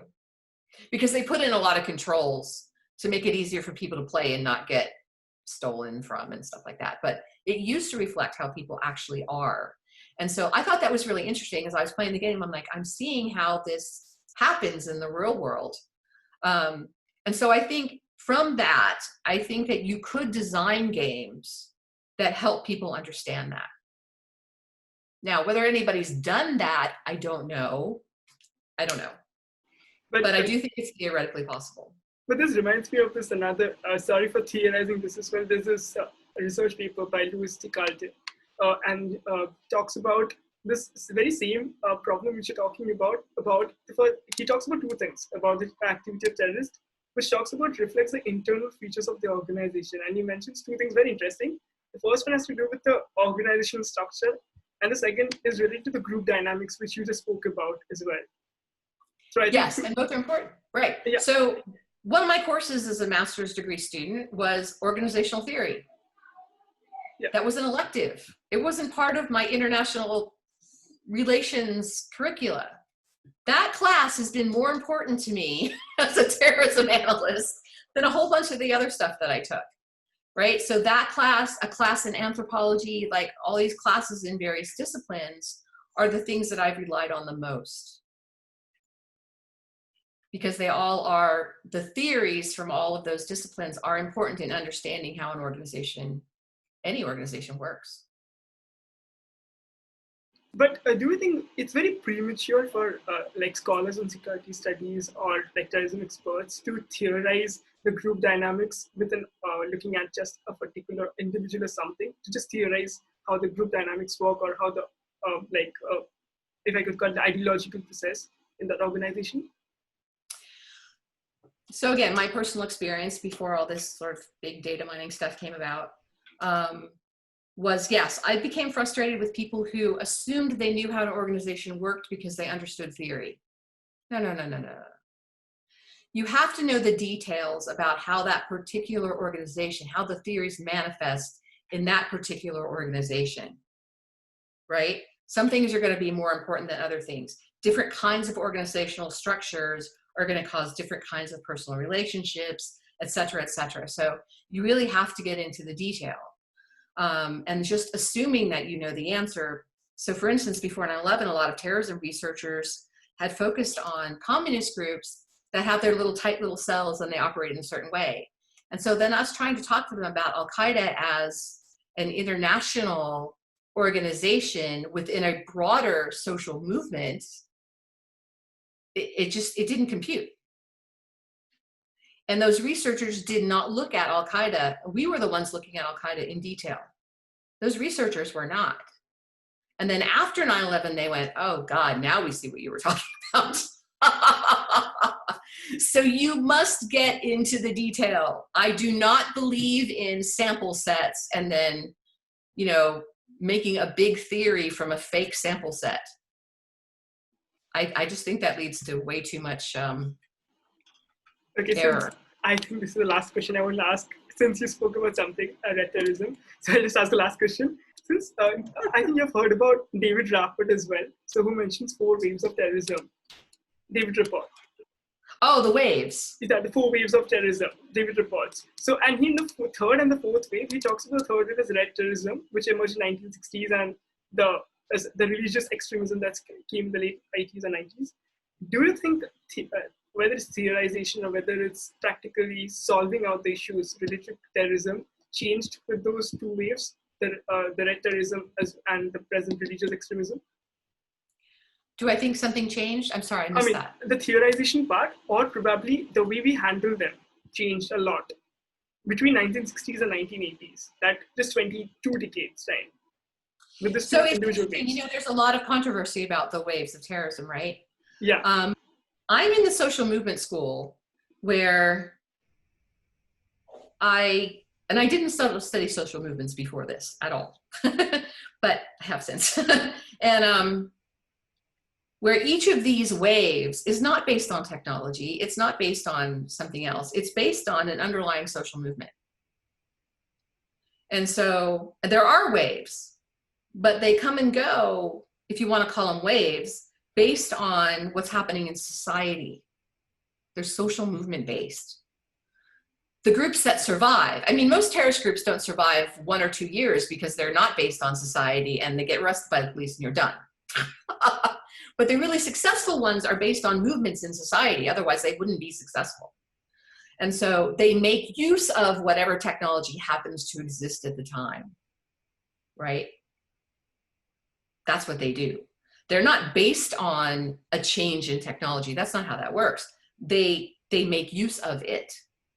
So, you know, how does that make it different from what Rappaport is saying? I don't know. I struggle with that all the time. I think there's a little bit of overreach in his theory. Let me put it that way. Yeah. I just think there's a little bit of overreach, but that's everybody does that. Yeah. But it is true that you have these, you know, you have these bell curves.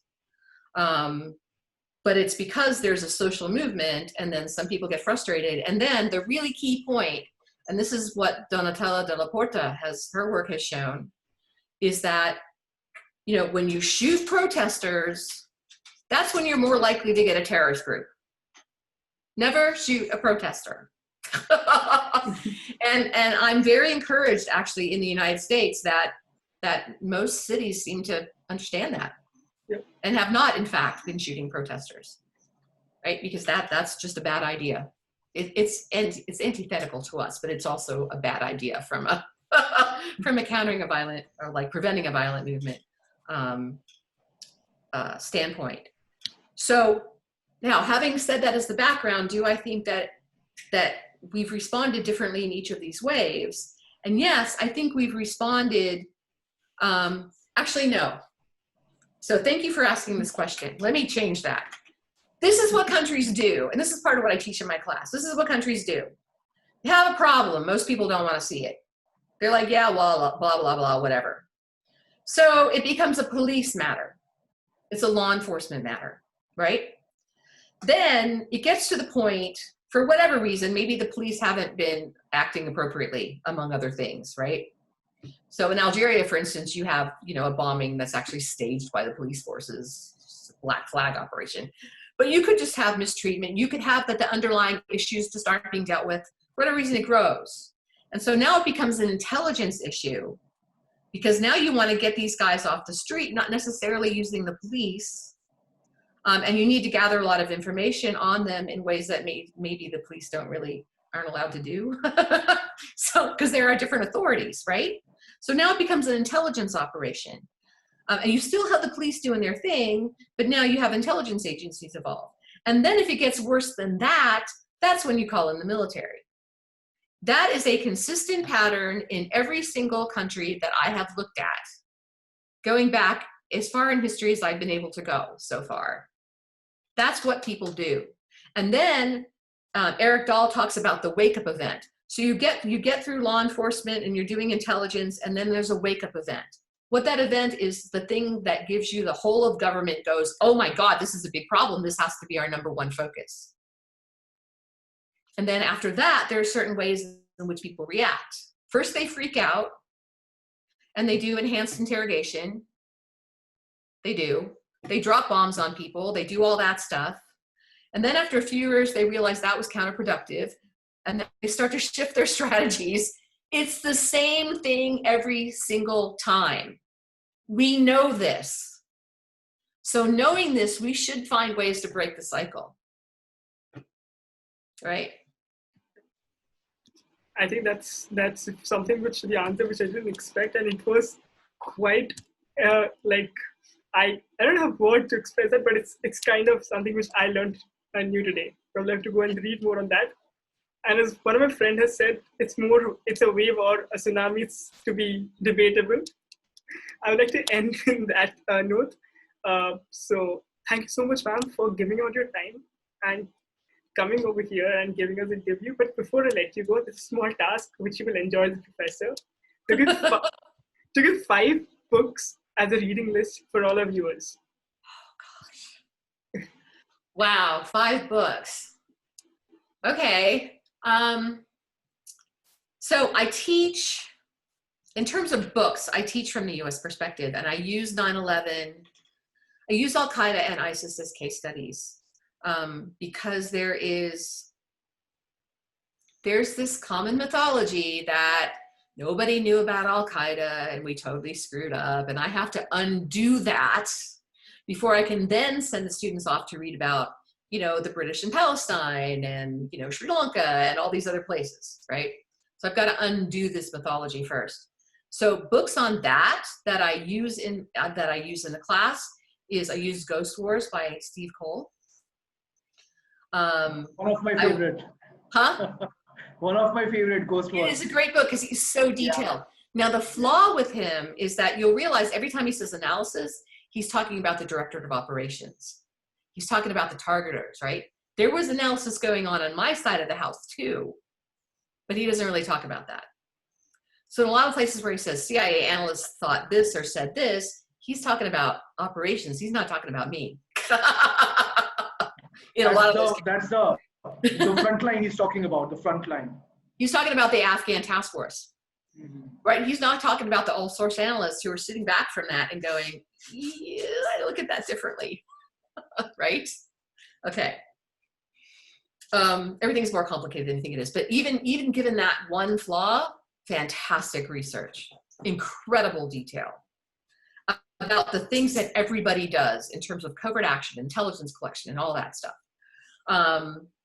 Then I use the threat matrix for the FBI side. I know everybody refers to the looming towers. I'm frustrated with the looming towers because it's entirely from the FBI point of view. And I even asked the author once, why was it entirely from the FBI? You're a journalist. Why did you tell the story entirely the way the FBI told you the story? He says, because the CIA wouldn't talk to me. Okay, that's not valid. So I use the threat matrix by Garrett McGrath because he does that level of detail with the FBI officials that Cole did with the CIA. Not quite the same level of detail, but you get a lot of those, you get a lot more of those nuances and details. It's much more balanced. So those 2 books I recommend on that. When it comes to terrorism in other countries, it's all articles, it's all case studies that I assign. I use, hold on a second.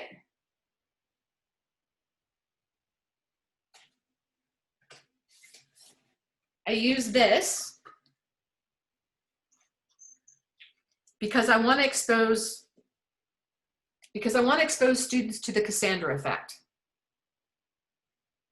Right? That you can figure stuff out and still people will say nobody knew because the policymakers weren't listening. This book. I use a book, hold on, give me a second, let me pull up my syllabus real quick because it's been a while, I haven't revised the syllabus in a while. So I'm sure there are new books out there that I should be using, and it's actually on the list of things to be revised, but let me pull this up real quick because this isn't my day job. So unfortunately, I would love for it to be my day job, but it's not. So let me pull up, where's my syllabus? Here we go. Oh, no, that's not what I wanted. right there. Okay. I do use Mark Lowenthal's Intelligence from Secrets to Policy. Again, US perspective, but he's really good at explaining terrorism. I use Bruce Hoffman's Inside Terrorism because the first chapter about the history of terrorism is phenomenal. So I have them read the first chapter. I use, this semester I'm using Black Flags by Joby Warwick, books I assign, but I also use readings from one book I particularly like, which I'm gonna find. And I have students have recommended other books to me recently, so I'm gonna have to like expand my reading. I'm gonna ask you guys what you use because of that. Again, a lot of case studies that are articles. Hold on. I use a lot of video too. I use a lot of Frontline. Yeah. PBS Frontline, right? Yeah, I use Frontline. They're great. Yeah. Great, great. I do use the 2 HBO documentaries, Manhunt and Homegrown. I use the Battle of Algiers, the movie. Have you guys seen that? Battle of Algiers. 1960 something. It was a feature film recommended to me by the old school terrorism experts as a great film because one of the it's about Algerian terrorism, right? In the 60s, and the filmmaker wanted to make this about liberation movements, but he was so honest to the material, and he actually has one of the terrorists as a cooperating on this, that it came out sort of honest and balanced, which is really interesting. And it shows the whole pattern of the French coming in and doing this, this, and this, and the Algerians responding with this, this, and this. It's beautiful. It has enhanced interrogation. It has social network analysis. It has all that stuff in it. It's great. It has black flag operations by the police. It has radicalization. It's got all of it. It's really, really good. So I recommend that. Articles I wrote, of course. I send them to the Combating Terrorism Center at West Point for some of the al-Qaeda documents so they can see firsthand what al-Qaeda did and what they said they did. 9/11 Commission report, of course. And in their research, each student researches a different country in a different place and time and terrorist group. So they have to go and look at the equivalent commission reports from that country and all that stuff. And it's not just Islamic extremism, it's everything. Red Brigade, you name it, all of it. Marie Helen Maris, her book Counter-Terrorism. I do 2 chapters from that. And the reason I do those 2 chapters is because she talks about how people react to the crisis.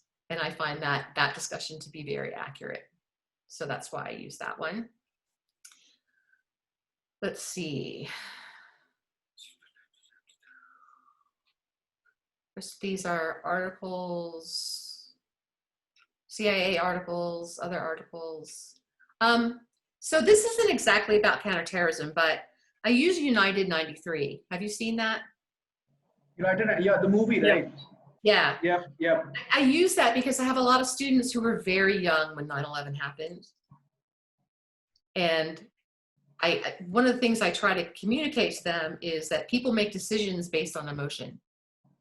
They think they're being rational, but really they're being influenced by their emotions. And so I have them watch that film so they can get that emotional reaction and then look at how the United States responded. Okay. FBI reports. I think all the rest of this is just articles from various places and things. Thank you so much, ma'am, for taking your time and giving us the interview. Like, this was a session which we thoroughly enjoyed, learned a lot, and probably need to reflect as well on a lot of issues. And we'll take, I think our viewers will take a lot of things from the session. And probably I think we need to, for the first time, we need to rewatch those parts to actually understand what he said. Because at times it was parallel going up our head. We need to go back and we need to join on the pointers and read more on that. Thank you so much for being here, ma'am. Thank you so much for having me. It was fun.